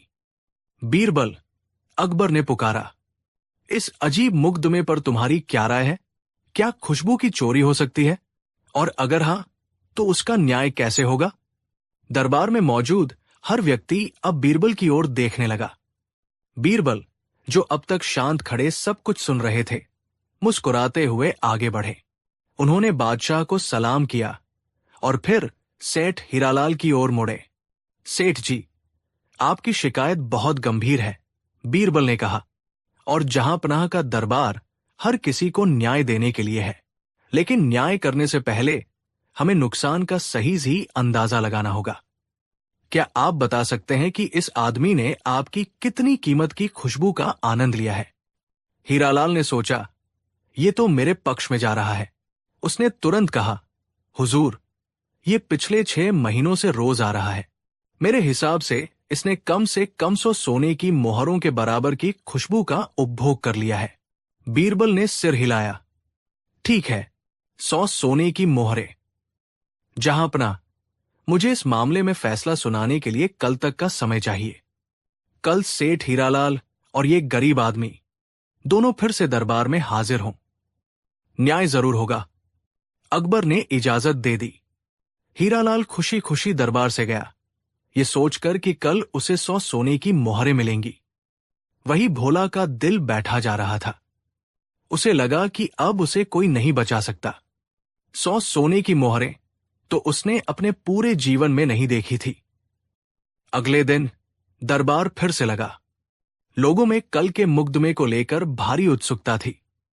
हर कोई ये देखना चाहता था कि बीरबल इस पहेली को कैसे सुलझाते हैं। सेठ हीरालाल अपनी जीत के पूरे भरोसे के साथ दरबार में खड़ा था। भोला एक कोने में डरा समा अपनी किस्मत को कोस रहा था। बीरबल दरबार में दाखिल हुए। उनके हाथ में एक थैली थी जिसमें सिक्के भरे हुए थे। बीरबल ने बादशाह से इजाजत लेकर कार्यवाही शुरू की। वो सबसे पहले भोला के पास गए। भोला, तुम्हारे पास जो कुछ भी है सब निकाल कर मुझे दे दो, बीरबल ने नरमी से कहा। भोला ने अपनी फटी हुई कमरपेटी से कुछ तांबे के सिक्के निकाले। उसकी कुल जमा पूंजी बस वही थी। उसने कांपते हाथों से वे सिक्के बीरबल को दे दिए। अब बीरबल सेठ हीरालाल के पास गए। सेठ जी, कृपया आप आगे आए। हीरालाल अकड़कर आगे बढ़ा। उसे लगा कि बीरबल उसे हर जाने के पैसे देने वाले हैं। बीरबल ने सिक्कों से भरी थैली अपने हाथ में ली और उसे हीरालाल के कान के पास ले जाकर जोर जोर से हिलाया। सिक्कों की खनकती हुई आवाज पूरे दरबार में गूंजने लगी। छन छन छन। बीरबल ने कई बार ऐसा किया। हीरालाल हैरान था कि ये क्या हो रहा है। दरबार में बैठे लोग भी कुछ समझ नहीं पा रहे थे। कुछ देर तक सिक्के खनकाने के बाद बीरबल रुके और हीरालाल से पूछा, सेठ जी, क्या आपने इन सिक्कों की आवाज सुनी? हीरालाल ने चिढ़कर कहा, हां, सुनी। मैं बहरा नहीं हूं। लेकिन आप ये सब कर क्यों रहे हैं? मेरे पैसे मुझे दीजिए। बीरबल मुस्कुराए। एक और सवाल, सेठ जी, क्या आपको इन सिक्कों की खनकती हुई आवाज सुनकर अच्छा लगा? क्या ये आवाज आपके कानों को मीठी लगी? हीरालाल लालची तो था ही। पैसे की आवाज उसे हमेशा अच्छी लगती थी। उसने कहा, हां, पैसे की आवाज किसे अच्छी नहीं लगती। ये बहुत मधुर ध्वनि है, पर इसका मेरे मुग्ध में से क्या लेना देना? अब बीरबल का चेहरा गंभीर हो गया और उनकी आवाज में एक अधिकार आ गया। उन्होंने पूरे दरबार को संबोधित करते हुए कहा, लेना देना है सेठ जी, बहुत गहरा लेना देना है। वो बादशाह अकबर की ओर मुड़े और बोले, जहां पनाह, फैसला हो चुका है। पूरा दरबार सांस रोककर सुनने लगा। बीरबल ने घोषणा की, इस मुकदमे का न्याय यह है, जिस तरह भोला ने आपके इत्र की खुशबू का आनंद लिया, जो कि एक भौतिक वस्तु नहीं है, उसी तरह आपको भी भोला के पैसों की आवाज से अपना हर्जाना मिल गया है। भोला ने आपके इत्र को छुआ नहीं, सिर्फ उसकी सुगंध ली। आपने भी उसके पैसों को छुआ नहीं, सिर्फ उसकी खनक सुनी। खुशबू का दाम, खनक, हिसाब बराबर। ये सुनते ही दरबार में एक पल का सन्नाटा छा गया और फिर तालियों और वाह वाह की गड़गड़ाहट से गूंज उठा। लोग बीरबल की बुद्धिमानी पर हैरान थे। बादशाह अकबर अपनी हंसी नहीं रोक पा रहे थे। उन्होंने ऐसा सटीक और काव्यात्मक न्याय अपने जीवन में नहीं देखा था। सेठ हीरालाल का मुंह खुला का खुला रह गया। वो समझ गया कि बीरबल ने उसी के तर्क से उसे मात दे दी है। उसके पास कहने को एक शब्द नहीं था। उसका लालच और घमंड सबके सामने शर्मिंदा हो चुका था। बीरबल ने भोला के सिक्के उसे वापस करते हुए कहा, जाओ भोला, तुम आजाद हो। और हां, तुम्हें किसी भी सुंदर चीज की प्रशंसा करने का पूरा हक है, जब तक तुम उसे कोई नुकसान न पहुंचाओ। बादशाह अकबर ने बीरबल की पीठ थपथपाई और सेठ हीरालाल को कड़ी फटकार लगाई। सेठ, तुमने अपनी तुच्छ सोच से दरबार का कीमती वक्त बर्बाद किया। तुम्हारी इस हरकत के लिए तुम पर 100 सोने की मोहरों का जुर्माना लगाया जाता है, जो शाही खजाने में जमा होगा, ताकि भविष्य में कोई भी इस तरह के बेतुके मुकदमे लेकर आने की हिम्मत न करे। हीरालाल सिर झुकाए अपना सा मुंह लेकर दरबार से चला गया। भोला की आंखों में खुशी और कृतज्ञता के आंसू थे। उसने बीरबल के आगे सिर झुकाया और खुशी खुशी अपने घर लौट गया। तो दोस्तों, ये थी कहानी इत्र की खुशबू के उस अनोखे मुकदमे की। बीरबल ने एक बार फिर ये साबित कर दिया कि सच्चा न्याय केवल कानूनों की किताबों में नहीं, बल्कि बुद्धि, विवेक और मानवता की समझ में निहित होता है।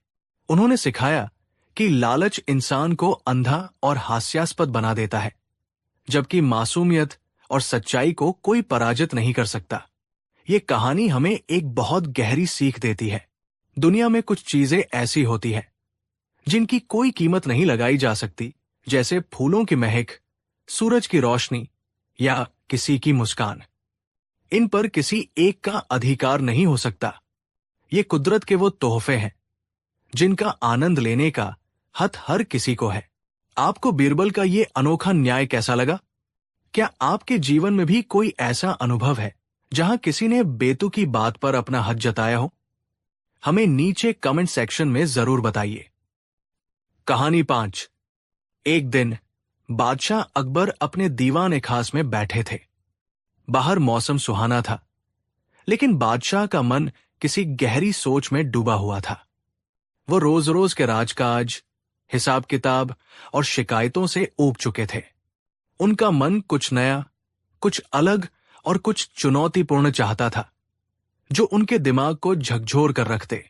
उन्होंने अपने नवरत्नों और खास दरबारियों पर एक नजर डाली। सब अपनी अपनी जगह पर पूरी शान से बैठे थे, लेकिन अकबर जानते थे कि इनमें से कितनों के दिमाग में सचमुच की बुद्धि है। अकबर ने एक गहरी सांस ली और एक ऐसा सवाल पूछा जिसने पूरे दरबार में खलबली मचा दी।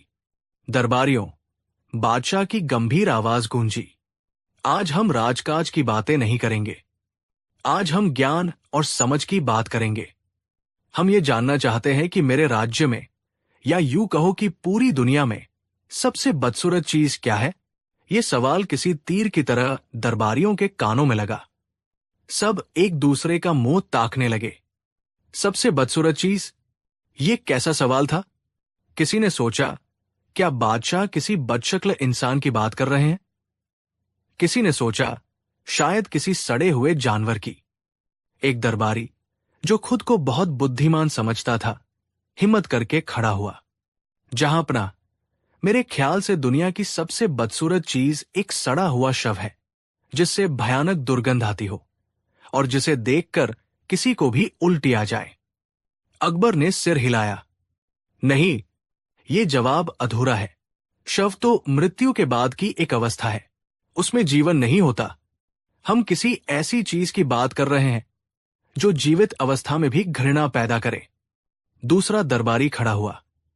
आलम पनाह, शायद कोई भयानक बीमारी, जैसे कोर, जिससे इंसान का शरीर गलने लगता है। उससे बदसूरत और क्या हो सकता है? अकबर ने कहा, बीमारी एक दुर्भाग्य है, एक पीड़ा है। हम पीड़ित से घृणा नहीं कर सकते। ये जवाब ही हमें संतुष्ट नहीं कर सका। अब दरबारियों के पसीने छूटने लगे। वे समझ गए कि ये सवाल जितना सीधा दिखता है, उतना है नहीं। वे सब अपनी अपनी समझ के हिसाब से जवाब देने लगे। कोई गंदे नाले की बात करता, कोई किसी जहरीले कीड़े की, तो कोई किसी वीरान और भूतहा जगह की। लेकिन कोई भी जवाब बादशाह अकबर के मन को नहीं भाया। अकबर निराश हो गए। उन्होंने कहा, लगता है हमारे दरबार में किसी के पास इस सवाल का गहरा जवाब नहीं है। सब केवल सतह पर ही सोच रहे हैं। तभी उनकी नजर बीरबल पर पड़ी, जो हमेशा की तरह शांत खड़े मुस्कुरा रहे थे, जैसे उन्हें इस सवाल में कोई हैरानी ही न हुई हो। बीरबल, अकबर ने कहा, तुम चुप क्यों हो? क्या तुम्हारे पास भी इस सवाल का कोई जवाब नहीं है? बीरबल ने अदब से सिर झुकाया। जहां पनाह, जवाब तो है, लेकिन उसे साबित करने के लिए मुझे कुछ समय और आपकी इजाजत चाहिए होगी। अकबर की आंखों में चमक आ गई। कैसी इजाजत और कितना समय? बीरबल बोले, मुझे 7 दिन का समय चाहिए। मैं आपको दुनिया की सबसे बदसूरत चीज केवल बताऊंगा नहीं, बल्कि दिखाऊंगा भी। लेकिन इसके लिए आपको मेरे साथ चलना होगा। दरबार में कानाफूसी शुरू हो गई। बीरबल ऐसा क्या दिखाने वाले थे? अकबर ने चुनौती स्वीकार कर ली। ठीक है बीरबल, हम तुम्हें 7 दिन का समय देते हैं। 7वें दिन तुम हमें उस जगह ले चलोगे जहां दुनिया की सबसे बदसूरत चीज मौजूद है। लेकिन याद रखना, अगर तुम्हारा जवाब हमें पसंद नहीं आया या तुम हमें संतुष्ट नहीं कर पाए, तो तुम्हें भारी सजा भुगतनी पड़ेगी। बीरबल ने मुस्कुराकर कहा, मंजूर है, जहां अपना। दरबारियों ने सोचा, अब फंसा बीरबल। ऐसी कौन सी चीज है जो बादशाह को दिखाकर वो खुद को सही साबित कर पाएगा? वे सब उस दिन का इंतजार करने लगे जब बीरबल का घमंड टूटेगा। अगले 6 दिन बीत गए, जहां बाकी दरबारी ये जानने को उत्सुक थे कि बीरबल क्या करने वाले हैं। वही बीरबल ने कुछ भी नहीं किया। वो रोज की तरह दरबार में आते, अपनी जिम्मेदारियां निभाते और शाम को घर चले जाते। उनके चेहरे पर कोई चिंता या तनाव नहीं था। वो उतने ही शांत और सहज थे जितने हमेशा रहते थे। दरबारी आपस में बातें बनाते, लगता है बीरबल ने हार मान ली है। उसके पास कोई जवाब नहीं है। 7वें दिन वो बादशाह के सामने कोई बहाना बना देगा। 6ठे दिन की शाम को बीरबल ने 2 सैनिकों को बुलाया और उन्हें एक गुप्त आदेश दिया। उन्होंने सैनिकों को आगरा के सबसे अमीर मोहल्ले में एक खास हवेली का पता बताया और कहा, तुम दोनों आज रात साधारण कपड़ों में इस हवेली के पास छिपकर पहरा दोगे। उस घर में जो कुछ भी हो उस पर नजर रखना। वहां 2 भाई रहते हैं, सेठ धर्मदास और सेठ करमदास। तुम्हें बस ये देखना है कि उनके बीच क्या होता है। सैनिक हैरान थे, लेकिन बीरबल का आदेश था तो मानना ही था। वे दोनों उस रात उस आलीशान हवेली के पास छिपकर बैठ गए। वो हवेली बाहर से किसी महल की तरह दिखती थी। अंदर हर तरह की सुख सुविधा मौजूद थी। धर्मदास और करमदास अपने पिता की मृत्यु के बाद उस विशाल संपत्ति के मालिक बने थे। वे दोनों शहर के सबसे इज्जतदार व्यापारियों में गिने जाते थे और दोनों भाइयों में प्रेम भी बहुत था। लोग उनकी एकता की मिसालें देते थे, लेकिन बीरबल, जो इंसान की नब्ज पहचानना जानते थे, उन्हें कुछ और ही पता था। उन्हें खबर मिली थी कि हाल ही में संपत्ति के बंटवारे को लेकर दोनों भाइयों के बीच कुछ अनबन शुरू हुई है। एक छोटा सा बीज जो अब धीरे धीरे एक जहरीला पेड़ बनने की तैयारी में था। उस रात जैसा बीरबल ने सोचा था वैसा ही हुआ। दोनों भाइयों के बीच उनके पिता की एक पुरानी तिजोरी को लेकर बहस छिड़ गई। बहस धीरे धीरे लड़ाई में बदल गई। आवाजें ऊंची होने लगी। एक दूसरे पर इल्जाम लगाए जाने लगे। जो भाई कल तक एक दूसरे पर जान छिड़कते थे, आज एक दूसरे के खून के प्यासे लग रहे थे। उनकी पत्नियां और बच्चे सहमे हुए ये सब देख रहे थे। घर जो कभी स्वर्ग जैसा था, आज नरक की आग में जल रहा था। सैनिकों ने सुबह आकर ये सारा हाल बीरबल को सुनाया। बीरबल ने बस सिर हिलाया, जैसे उन्हें ये सब पहले से ही पता हो। आज 7वां दिन था। 7वें दिन बीरबल सुबह सुबह बादशाह अकबर के पास पहुंचे। जहां अपना, आज मैं आपको दुनिया की सबसे बदसूरत चीज दिखाने ले जा रहा हूं। कृपया भेष बदलकर मेरे साथ चलें, ताकि कोई हमें पहचान न सके। अकबर उत्सुकता से तैयार हो गए। दोनों ने साधारण सौदागरों का भेष बनाया और आगरा की गलियों से होते हुए उस अमीर मोहल्ले की ओर चल पड़े। दरबारी दूर से उन पर नजर रखे हुए थे, ये जानने के लिए कि आखिर बीरबल बादशाह को कहां ले जा रहे हैं। बीरबल अकबर को उसी आलीशान हवेली के सामने ले जाकर रुके। हवेली बाहर से अब भी उतनी ही खूबसूरत और भव्य थी। अकबर ने हैरानी से पूछा, बीरबल, तुम मुझे इस खूबसूरत हवेली में क्या दिखाने लाए हो? यहां तो हर चीज सुंदर है। ये तो बदसूरती की परिभाषा के एकदम उलट है। बीरबल ने मुस्कुराकर कहा, जहांपनाह, असली सुंदरता या बदसूरती दीवारों में नहीं, बल्कि उन दीवारों के अंदर रहने वालों में होती है। थोड़ा सब्र रखें, आपको अपना जवाब जल्द ही मिल जाएगा। बीरबल ने हवेली का दरवाजा खटखटाया। एक नौकर ने दरवाजा खोला। बीरबल ने उसे बताया कि वे पड़ोसी राज्य से आए व्यापारी हैं और सेठ बंधुओं से व्यापार के सिलसिले में मिलना चाहते हैं। नौकर उन्हें अंदर ले गया। जैसे ही अकबर और बीरबल ने हवेली के मुख्य आंगन में कदम रखा, वे हैरान रह गए। बाहर से जो हवेली स्वर्ग लग रही थी, अंदर उसका माहौल किसी युद्ध के मैदान जैसा था। घर का सारा कीमती सामान इधर उधर बिखरा पड़ा था। खूबसूरत कालीन फटे हुए थे, फूलदान टूटे पड़े थे। एक तरफ सेठ धर्मदास बैठा था, उसकी आंखों में गुस्सा और नफरत थी। दूसरी तरफ करमदास खड़ा था, उसका चेहरा तमतमाया हुआ था। दोनों भाई एक दूसरे को ऐसी नजरों से देख रहे थे जैसे वे जन्मों के दुश्मन हों। उनकी पत्नियां कोनों में खड़ी रो रही थी। बच्चे डरेस में अपने मां बाप का ये भयानक रूप देख रहे थे। हवा में प्यार और सम्मान की जगह सिर्फ कड़वाहट, नफरत और तनाव घुला हुआ था। धर्मदास चिल्ला रहा था, मैं इस घर का बड़ा बेटा हूं। पिताजी की हर चीज पर पहला हथ मेरा है। ये तिजोरी मैं ही रखूंगा। करमदास चीख रहा था, हज की बात मत करो भाई। पिताजी ने हमेशा हम दोनों को बराबर माना। अगर ये तिजोरी मुझे नहीं मिली तो मैं तुम्हें अदालत में घसीटूंगा, मैं तुम्हें बर्बाद कर दूंगा। दोनों भाइयों ने एक दूसरे के लिए ऐसे ऐसे अपमानजनक शब्दों का इस्तेमाल किया जिन्हें सुनकर किसी भी सभ्य इंसान का सिर शर्म से झुक जाए। उन्होंने एक दूसरे के ऊपर अपने मां बाप के दिए संस्कारों की धज्जियां उड़ा दी। अकबर ये सब देखकर सन्न रह गए। उन्हें अपनी आंखों पर विश्वास नहीं हो रहा था। ये वही घर था जिसकी मिसालें दी जाती थी। ये वही भाई थे जिनके प्रेम के किस्से सुनाए जाते थे। आज वे एक दूसरे के दुश्मन बने हुए थे। उनके सुंदर चेहरे क्रोध और घृणा से इतने विकृत हो गए थे कि वे किसी राक्षस से कम नहीं लग रहे थे। वो खूबसूरत घर, वो कीमती सामान, वो धन दौलत, सब कुछ उस लड़ाई की आग में जलकर बदसूरत और बेमायने लग रहा था। अकबर ने और देखना सहन नहीं किया। वो चुपचाप बीरबल के साथ हवेली से बाहर आ गए। बाहर आकर अकबर ने एक गहरी सांस ली। उनका मन बहुत विचलित था। उन्होंने बीरबल से पूछा, बीरबल, ये सब क्या था? इतना सुंदर परिवार, इतना प्यार, सब कैसे खत्म हो गया? बीरबल ने शांत भाव से उत्तर दिया, जहांपनाह, अब मैं आपको आपके सवाल का जवाब देता हूं। बीरबल ने कहा, दुनिया की सबसे बदसूरत चीज कोई सड़ा हुआ शव, कोई बीमारी या कोई गंदी जगह नहीं है।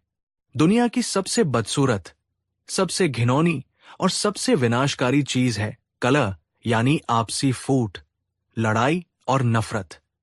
अकबर चुपचाप सुनते रहे। बीरबल ने अपनी बात आगे बढ़ाई, जहांपनाह, आपने अभी अभी अपनी आंखों से देखा। कलह ने क्या किया? उसने एक खूबसूरत घर को नरक बना दिया। उसने दो प्यार करने वाले भाइयों को जानी दुश्मन बना दिया। उसने सुंदर चेहरों को क्रोध से बदसूरत बना दिया। उसने बच्चों की मासूमियत छीन ली। उसने धन दौलत और सम्मान को मिट्टी में मिला दिया। कलह एक ऐसी आग है, जहांपनाह, जो सबसे पहले इंसान की इंसानियत और अच्छाई को जलाकर राख कर देती है। ये रिश्तों को खा जाती है, घरों को तोड़ देती है और साम्राज्यों को बर्बाद कर देती है। एक सुंदर से सुंदर बगीचे में अगर कलह का बीज बो दिया जाए तो वहां सिर्फ कांटे उगेंगे। कोई भी बाहरी बदसूरती, जैसे गरीबी या बीमारी, उतनी भयानक नहीं होती जितनी मन के अंदर की ये बदसूरती, क्योंकि यही वो चीज है जो इंसान को इंसान से जानवर बना देती है। बीरबल ने निष्कर्ष दिया, इसलिए मेरे नजरिए में कलह ही इस दुनिया की सबसे बदसूरत चीज है, क्योंकि ये हर सुंदरता को नष्ट करने की ताकत रखती है। अकबर बीरबल का ये जवाब सुनकर निशब्द हो गए। उन्हें अपने सवाल का इतना गहरा और सच्चा जवाब मिला था, जिसकी उन्होंने कल्पना भी नहीं की थी। बीरबल ने उन्हें केवल एक जवाब नहीं दिया था, बल्कि जीवन का एक बहुत बड़ा सत्य दिखाया था। उन्हें समझ आ गया था कि दरबारी क्यों गलत थे। वे सब बाहरी बदसूरती खोज रहे थे, जबकि असली बदसूरती तो इंसान के मन और उसके व्यवहार में छिपी होती है। अकबर ने बीरबल को गले लगा लिया। शाबाश बीरबल, तुमने एक बार फिर साबित कर दिया कि तुम्हारी सोच और समझ का कोई मुकाबला नहीं। आज तुमने हमारी आंखें खोल दी। तुम्हारा जवाब ही सर्वश्रेष्ठ है। बादशाह ने बीरबल को ढेरों इनाम दिए, लेकिन बीरबल के लिए सबसे बड़ा इनाम बादशाह की आंखों में अपने लिए सम्मान और समझ को देखना था। तो दोस्तों, ये थी कहानी दुनिया की सबसे बदसूरत चीज की। बीरबल ने हमें सिखाया कि असली बदसूरती किसी के रंगरूप या हालात में नहीं होती। असली बदसूरती होती है हमारे दिलों में पलने वाली नफरत, हमारे रिश्तों में घुलने वाले जहर और हमारी जुबान से निकलने वाले कड़वे शब्दों में। कलह या आपसी फूट वो दीमक है जो सबसे मजबूत रिश्तों और सबसे खूबसूरत घरों की नींव को खोखला कर देती है। ये कहानी आज भी उतनी ही प्रासंगिक है जितनी सदियों पहले थी। हमारे अपने जीवन में, हमारे परिवारों में, हमारे समाज में जब भी कलह जन्म लेती है तो सुंदरता अपने आप खत्म हो जाती है। आपको बीरबल का ये जवाब कैसा लगा?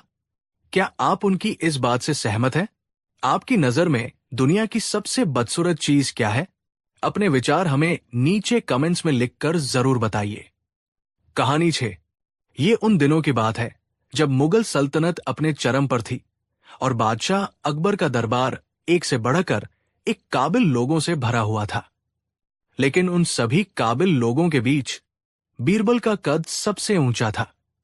बादशाह कोई भी बड़ा फैसला लेने से पहले, कोई भी मुश्किल सुलझाने से पहले, या यूं कहें कि अपना दिन शुरू करने से पहले भी बीरबल की सलाह जरूर लेते थे। बीरबल क्या सोचते हैं, ये सवाल दरबार में आम हो गया था। बादशाह का ये अथाह प्रेम और विश्वास कुछ दरबारियों की आंखों में कांटे की तरह चुभता था। इनमें सबसे प्रमुख था मीर कासिम, जो अकबर का एक पुराना और वफादार मंत्री था। मीर कासिम खुद को बीरबल से ज्यादा अनुभवी और काबिल समझता था। उसे लगता था कि बीरबल सिर्फ अपनी मीठी बातों और चालाकी से बादशाह को बहलाता है, जबकि असली ज्ञान और तजुर्बा तो उसके पास है। उसके साथ कुछ और दरबारी भी थे, शाही खजांची, सेना का एक सिपह सालार और कुछ अन्य मंत्री जो बीरबल की बढ़ती हुई शोहरत से जलते थे। वे अक्सर छिप छिप कर मिलते और बीरबल के खिलाफ अपने दिलों की भड़ास निकालते। एक शाम वे सब मीर कासिम की हवेली में इकट्ठा हुए। आखिर कब तक हम इस मस्खरे की जीहुजूरी करते रहेंगे? सिपह सालार ने गुस्से में कहा। बादशाह तो जैसे उसके बिना एक सांस भी नहीं लेते। खजांची बोला, और उसकी वजह से हमारी कोई पूछ ही नहीं रही। हर मामले में बीरबल, हर फैसले में बीरबल, जैसे हम सब तो यहां घास छीलने के लिए बैठे हैं। मीर कासिम, जो अब तक चुपचाप हुक्का पी रहा था, ने एक गहरा कश लिया और धुएं के छल्ले बनाते हुए बोला, दोस्तों, शिकायतें करने से कुछ नहीं होगा। अगर हमें इस कांटे को रास्ते से हटाना है तो हमें कुछ ऐसा करना होगा कि सांप भी मर जाए और लाठी भी न टूटे। सब उत्सुकता से उसकी ओर देखने लगे। मीर कासिम ने अपनी शैतानी मुस्कान के साथ कहा, हम बीरबल को मार नहीं सकते क्योंकि बादशाह हमें नहीं छोड़ेंगे। हम उस पर झूठा इल्जाम नहीं लगा सकते क्योंकि वो अपनी चतुराई से बच निकलेगा। हमें उसे हराना है तो उसी के मैदान में हराना होगा। हमें बादशाह और पूरी दुनिया के सामने ये साबित करना होगा कि जिसे वे बुद्धि का सागर समझते हैं, वो असल में एक नंबर का मूर्ख है। ये सुनकर सबके चेहरे पर एक चमक आ गई। लेकिन ये होगा कैसे? एक मंत्री ने पूछा। उसे मूर्ख साबित करना लोहे के चने चबाने जैसा है। मीर कासिम ने कहा, हम एक ऐसा जाल बिछाएंगे, एक ऐसी योजना बनाएंगे जो देखने में बादशाह के लिए एक शानदार विचार लगेगी, लेकिन असल में वो एक पिंजरा होगी। एक ऐसा पिंजरा जिसमें बीरबल खुद ब खुद आकर फंस जाएगा। हम बादशाह को एक ऐसा काम करने के लिए मनाएंगे जो पूरी तरह से अव्यावहारिक और मूर्खतापूर्ण हो।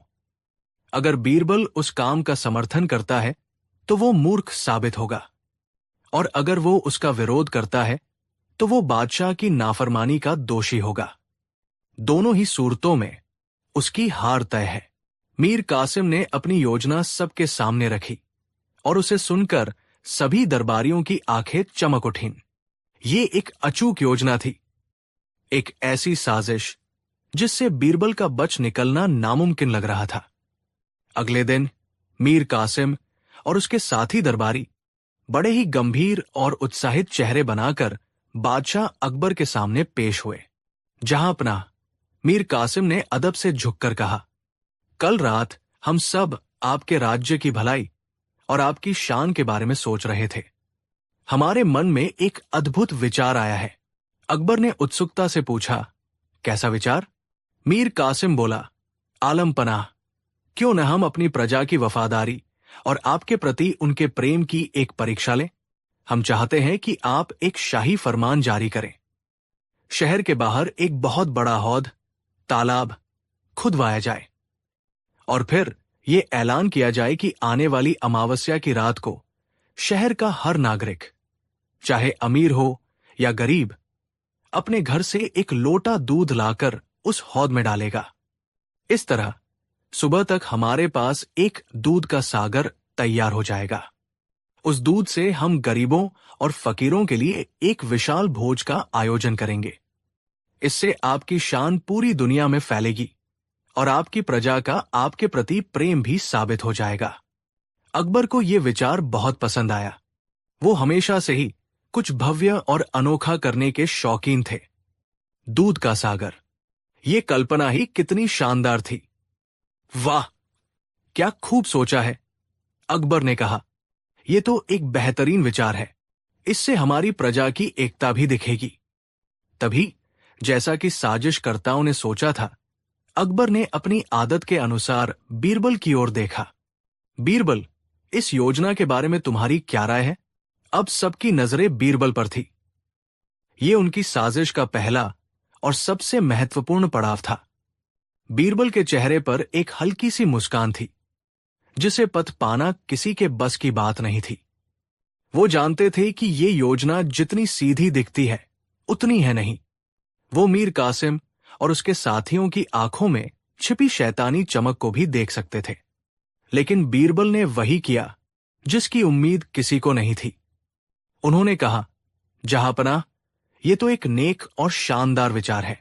इससे आपकी कीर्ति चारों दिशाओं में फैलेगी। मैं इस योजना का पूरा समर्थन करता हूं।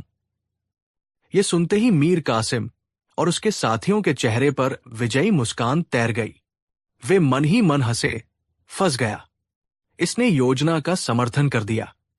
अब जब ये योजना बुरी तरह से असफल होगी, तो सारा दोष इसी के सिर पर आएगा और ये मूर्ख साबित हो जाएगा।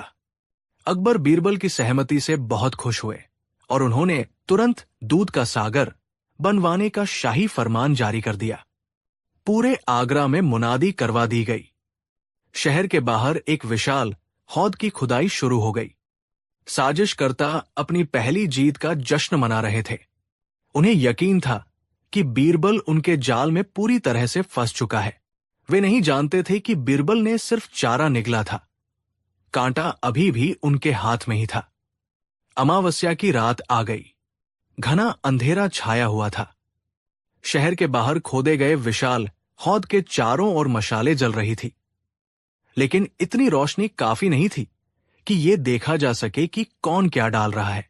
जैसा कि मीर कासिम ने सोचा था, शहर के हर नागरिक के मन में एक ही विचार आया। एक गरीब किसान ने अपनी पत्नी से कहा, सुनो, बादशाह ने एक लोटा दूध मंगाया है। हमारे घर में तो बच्चों के लिए भी दूध मुश्किल से होता है। अगर मैं एक लोटा दूध हौद में डाल दूंगा, तो बच्चे क्या पिएंगे? उसकी पत्नी ने कहा, आप ठीक कहते हैं, और वैसे भी इतने बड़े हौद में जहां हजारों लोग दूध डालेंगे, मेरे एक लोटे पानी से क्या फर्क पड़ेगा? अंधेरे में किसी को क्या पता चलेगा? यही विचार एक अमीर व्यापारी के मन में भी आया। इतना कीमती दूध बर्बाद करने की क्या जरूरत है? सब लोग तो दूध ही डालेंगे। मैं चुपके से एक लोटा पानी डाल आता हूं। मेरी तरफ से भी गिनती हो जाएगी और दूध भी बच जाएगा। और यही सोचते सोचते उस रात आगरा का हर नागरिक अपने घर से एक लोटा लेकर निकला। लेकिन लगभग हर लोटे में दूध की जगह पानी भरा हुआ था। हर कोई यही सोच रहा था कि बाकी सब तो दूध डाल ही रहे हैं, मेरे एक लोटे पानी से क्या फर्क पड़ेगा? साजिशकर्ता दरबारी भी अपनी अपनी छतों से ये नजारा देख रहे थे और मन ही मन खुश हो रहे थे। उसी भीड़ में एक साधारण नागरिक के भेष में बीरबल भी अपना लोटा लिए लाइन में लगे हुए थे। उनके चेहरे पर कोई शिकन नहीं थी। जब उनकी बारी आई तो उन्होंने भी अपना लोटा हौद में उंडेल दिया और चुपचाप अपने घर लौट आए। पूरी रात लोग आते रहे और हौद में अपने लोटे खाली करते रहे। सुबह होने का इंतजार अब हर किसी को था, बादशाह को अपनी शान देखने का, साजिशकर्ताओं को बीरबल का तमाशा देखने का और प्रजा को अपने सामूहिक धोखे का परिणाम देखने का। अगली सुबह सूरज की पहली किरण के साथ बादशाह अकबर अपने पूरे दरबार के साथ उस विशाल हौद के पास पहुंचे।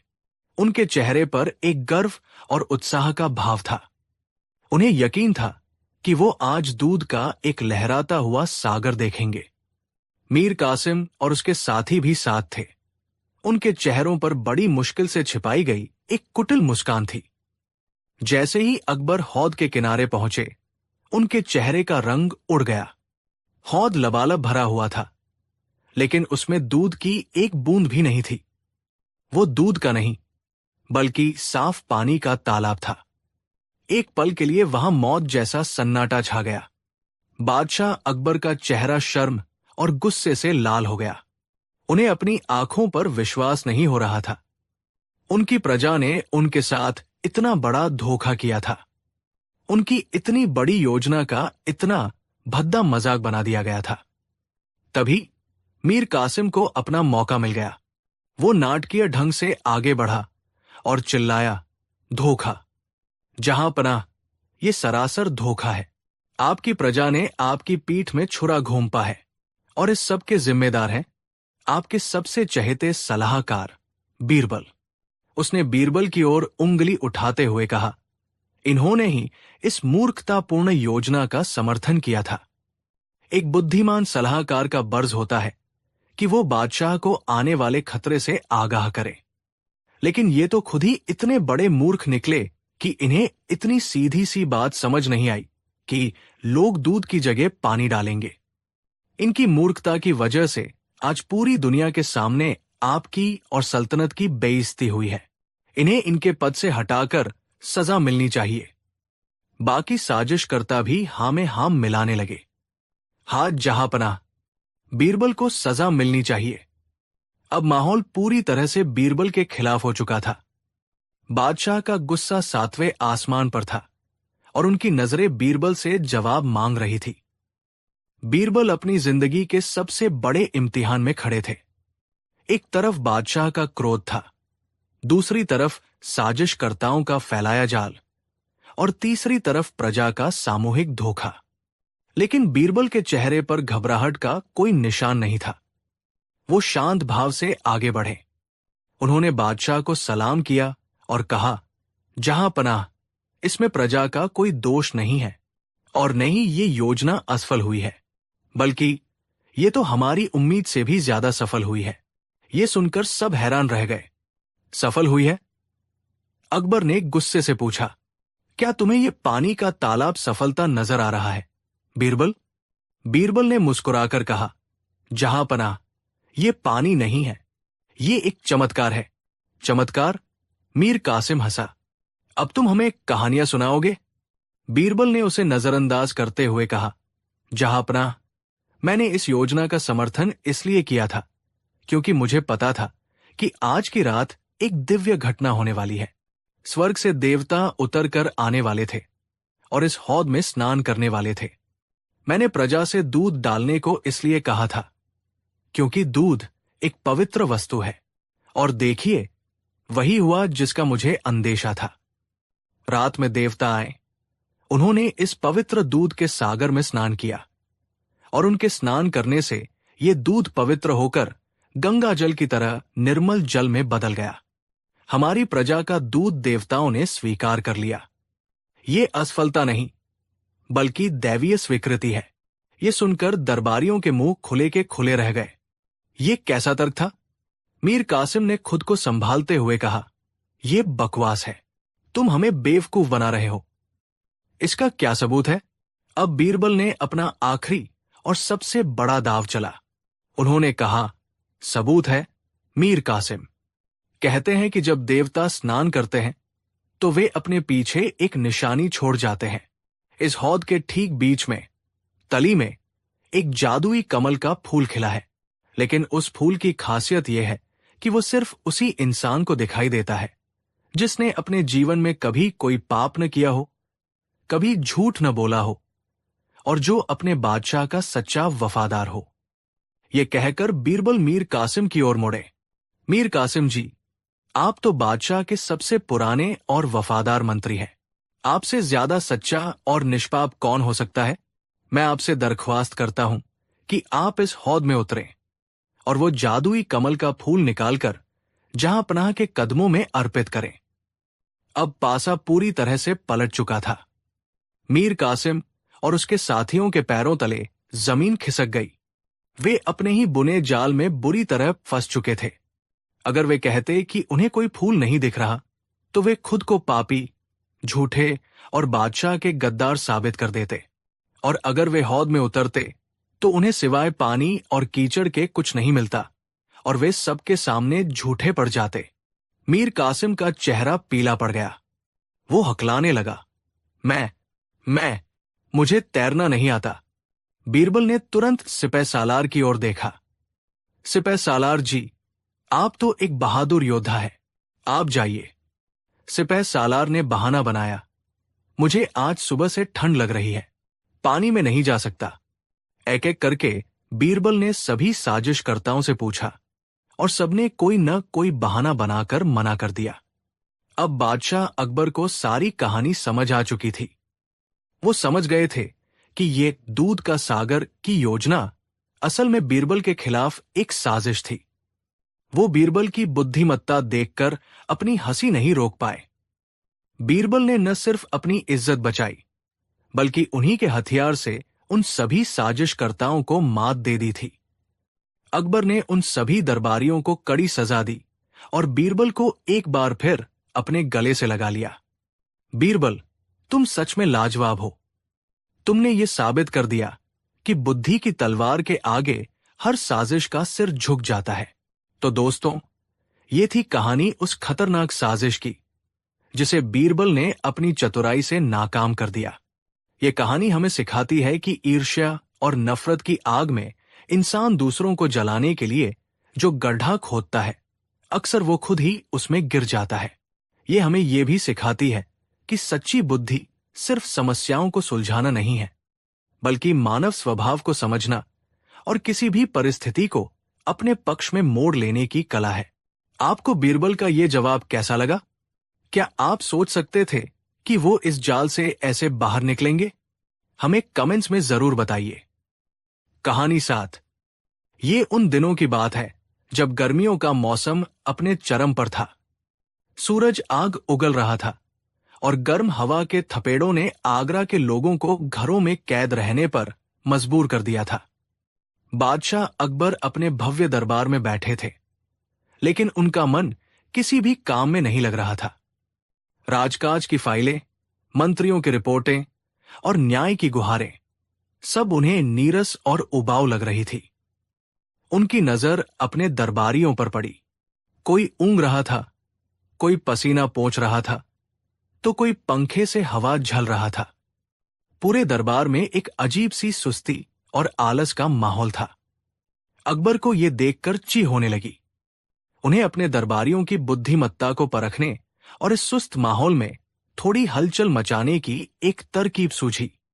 अकबर अपने सिंहासन पर तनकर बैठ गए और उनकी आवाज में एक चुनौती का भाव था। दरबारियों, उनकी आवाज गूंजी, जिससे ऊँग रहे लोग भी चौंक कर सीधे हो गए। आज हम ये देखना चाहते हैं कि हमारे दरबार में कितना ज्ञान और कितनी रचनात्मकता है। हम तुम सबको एक काम सौंपते हैं। सारे दरबारी उत्सुकता से बादशाह की ओर देखने लगे। अकबर ने कहा, हम चाहते हैं कि तुम में से कोई एक ऐसी चीज बनाए। ध्यान से सुनना, एक ऐसी चीज जो न तो धूप में रखने पर सूखे और न ही छाव में रखने पर। जो भी ये कारनामा कर दिखाएगा, उसे हम 1000 सोने की मोहरों का इनाम देंगे। ये सुनते ही पूरे दरबार में सन्नाटा छा गया। ये कैसी शर्त थी? ऐसी कौन सी चीज हो सकती है? दुनिया में तो हर गीली चीज या तो धूप में सूखती है या छाव में देर सवेर सूख ही जाती है। ये तो प्रकृति के नियम के खिलाफ था। एक दरबारी, मुल्ला दो प्याजा, जो खुद को बीरबल से कम नहीं समझते थे, खड़े हुए। जहांपनाह, ये तो असंभव है। ऐसी कोई चीज दुनिया में हो ही नहीं सकती। अकबर मुस्कुराए। अगर ये संभव होता तो हम इसे चुनौती क्यों कहते, मुल्ला जी? हम देखना चाहते हैं कि कौन अपनी बुद्धि का इस्तेमाल करके इस असंभव को संभव बनाता है। अब दरबारियों में इनाम जीतने की होड़ लग गई। वे सब सोचने लगे कि ऐसी क्या चीज हो सकती है। एक मंत्री ने कहा, आलम पनाह, अगर हम गीली मिट्टी में तेल मिला दें तो शायद वो जल्दी न सूखे।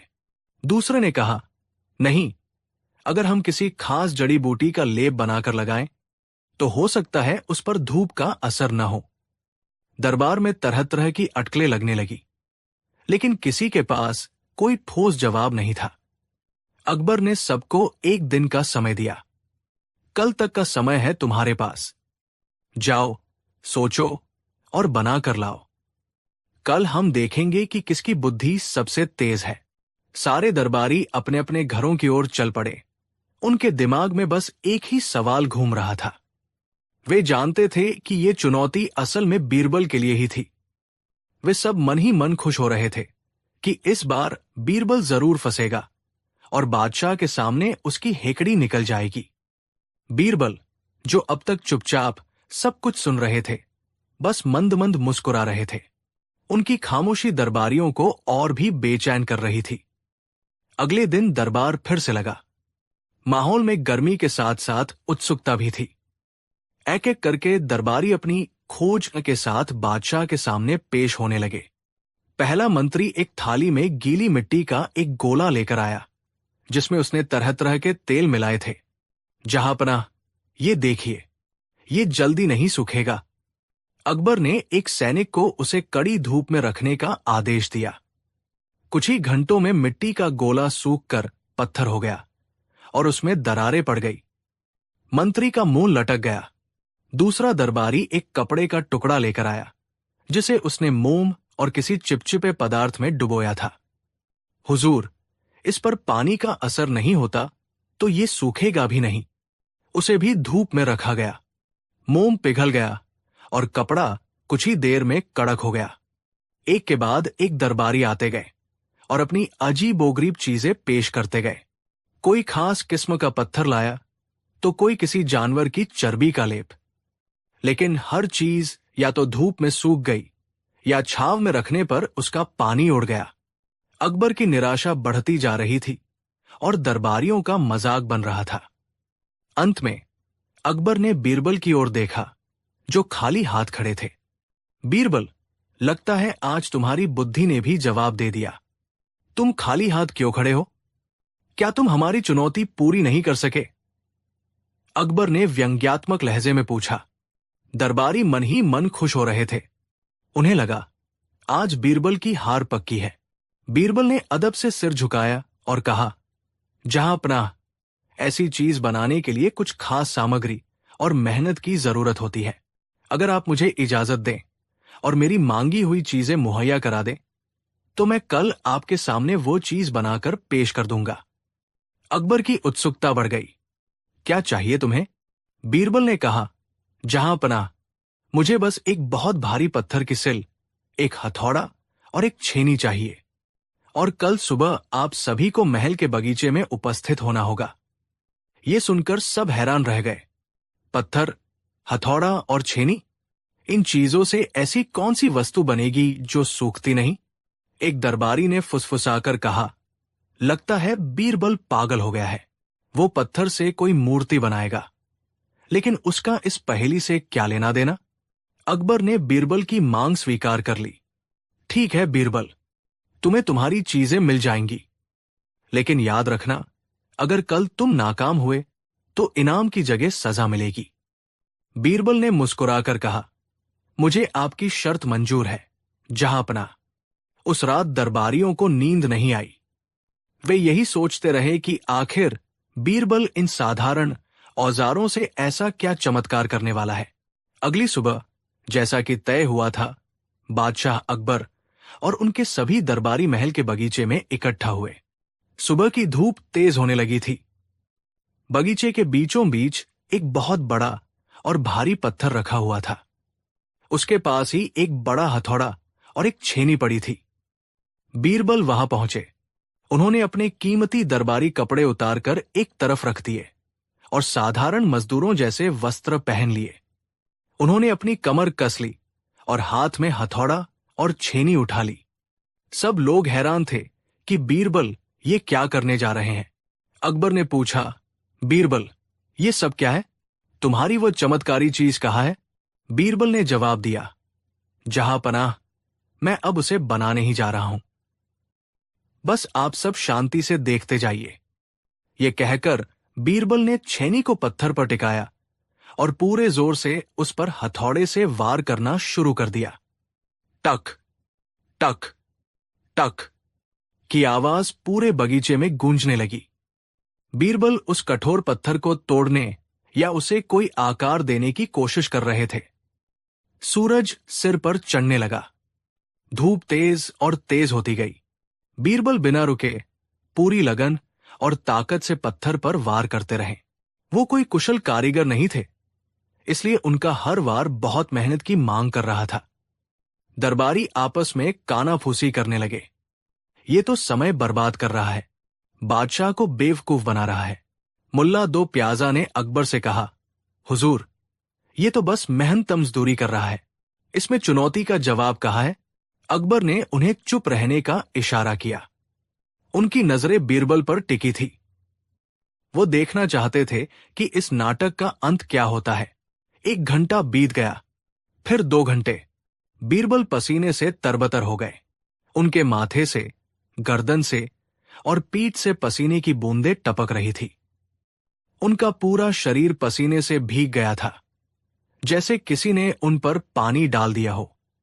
उनकी सांसें तेजी से चल रही थी, लेकिन उनके हाथ रुक नहीं रहे थे। दरबारी अब ऊबने लगे थे और कुछ तो बीरबल की इस मूर्खता पर हंस भी रहे थे। तभी बीरबल अचानक रुक गए। उन्होंने हथौड़ा और छेनी नीचे रख दी। वो सीधे बादशाह अकबर के सामने जाकर खड़े हो गए। उनका शरीर पसीने से चमक रहा था। उन्होंने अपनी उंगली से अपने माथे पर आए पसीने की एक बूंद को छुआ और उसे बादशाह के सामने करते हुए बोले, जहांपनाह, ये रही वह चीज जो आपने बनाने को कही थी। सब लोग हैरान रह गए। क्या? पसीना? अकबर ने भी चौंक कर पूछा, बीरबल, ये क्या मजाक है? ये तो सिर्फ पसीना है। तुम्हारी चुनौती का क्या हुआ? बीरबल ने बड़ी शांति और गंभीरता से जवाब दिया, जहांपनाह, ये सिर्फ पसीना नहीं है। यही आपके सवाल का जवाब है। यही वो चीज है जो न धूप में सूखती है, न छाव में। दरबार में एक पल के लिए खामोशी छा गई। किसी को कुछ समझ नहीं आ रहा था। एक दरबारी ने हंसते हुए कहा, पसीना तो सूख जाता है। बीरबल झूठ बोल रहे हैं। बीरबल उस दरबारी की ओर मुड़े और पूछा, अच्छा, तो बताइए, पसीना कब सूखता है? दरबारी ने कहा, जब हवा लगती है या जब हम काम करना बंद कर देते हैं। बीरबल मुस्कुराए। आपने जवाब खुद ही दे दिया। अब जहांपनाह के सवाल पर गौर कीजिए।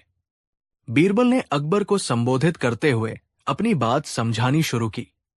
आलमपनाह, आपने एक ऐसी चीज बनाने को कहा था जो न धूप में सूखे न छाव में। अब आप मेरे इस पसीने को देखिए। क्या ये धूप में सूखता है? बीरबल ने पूछा। नहीं, बल्कि जितनी ज्यादा धूप होगी, जितनी ज्यादा गर्मी होगी और मैं जितनी मेहनत करूंगा, ये उतना ही ज्यादा निकलेगा।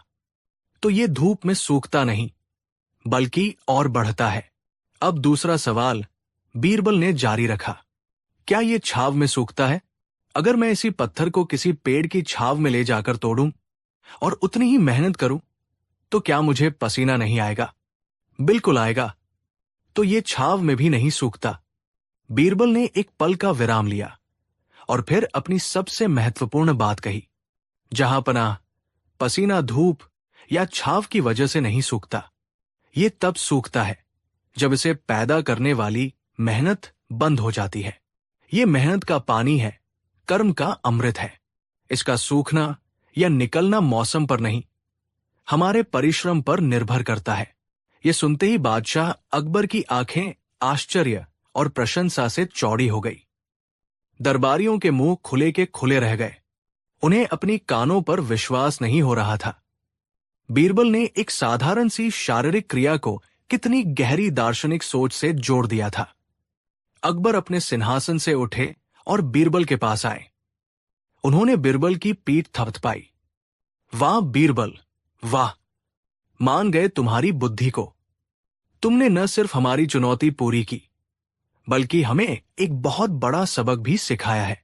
तुमने साबित कर दिया कि दुनिया की सबसे कीमती चीज परिश्रम का पसीना ही है, जिस पर बाहरी परिस्थितियों का कोई असर नहीं होता। अकबर ने अपने गले से मोतियों की माला उतारी और बीरबल को पहना दी। उन्होंने घोषणा की, बीरबल को 1,000 नहीं बल्कि 5,000 सोने की मोहरों का इनाम दिया जाएगा। इन्होंने ये साबित किया है कि सच्ची बुद्धि किताबों में नहीं बल्कि जीवन को गहराई से समझने में होती है। सारे दरबारियों के सिर शर्म से झुक गए। वे बीरबल की प्रतिभा के आगे एक बार फिर नतमस्तक थे। तो दोस्तों, ये थी कहानी उस असंभव लगने वाली पहेली की, जिसे बीरबल ने अपनी सूझबूझ से न सिर्फ सुलझाया बल्कि उसे एक गहरे संदेश में बदल दिया। पसीना मेहनत का फल। ये कहानी हमें सिखाती है कि कुछ चीजें भौतिक नियमों से परे होती है। परिश्रम का परिणाम किसी धूप या छाव का मोहताज नहीं होता। जब तक आप मेहनत करते रहेंगे, उसका फल आपको मिलता रहेगा, चाहे परिस्थितियां कैसी भी हों। बीरबल का जवाब सिर्फ एक चालाक उत्तर नहीं था, बल्कि जीवन का एक सार था। यह हमें याद दिलाता है कि हमें समस्याओं को केवल सतह पर नहीं देखना चाहिए, बल्कि उनकी गहराई में जाकर उनके असली अर्थ को समझना चाहिए। आपको बीरबल का यह लाजवाब जवाब कैसा लगा? क्या आपने कभी इस नजरिए से सोचा था? आपकी अपनी जिंदगी में मेहनत के पसीने का क्या महत्व है? अपने विचार हमारे साथ कमेंट सेक्शन में जरूर साझा करें।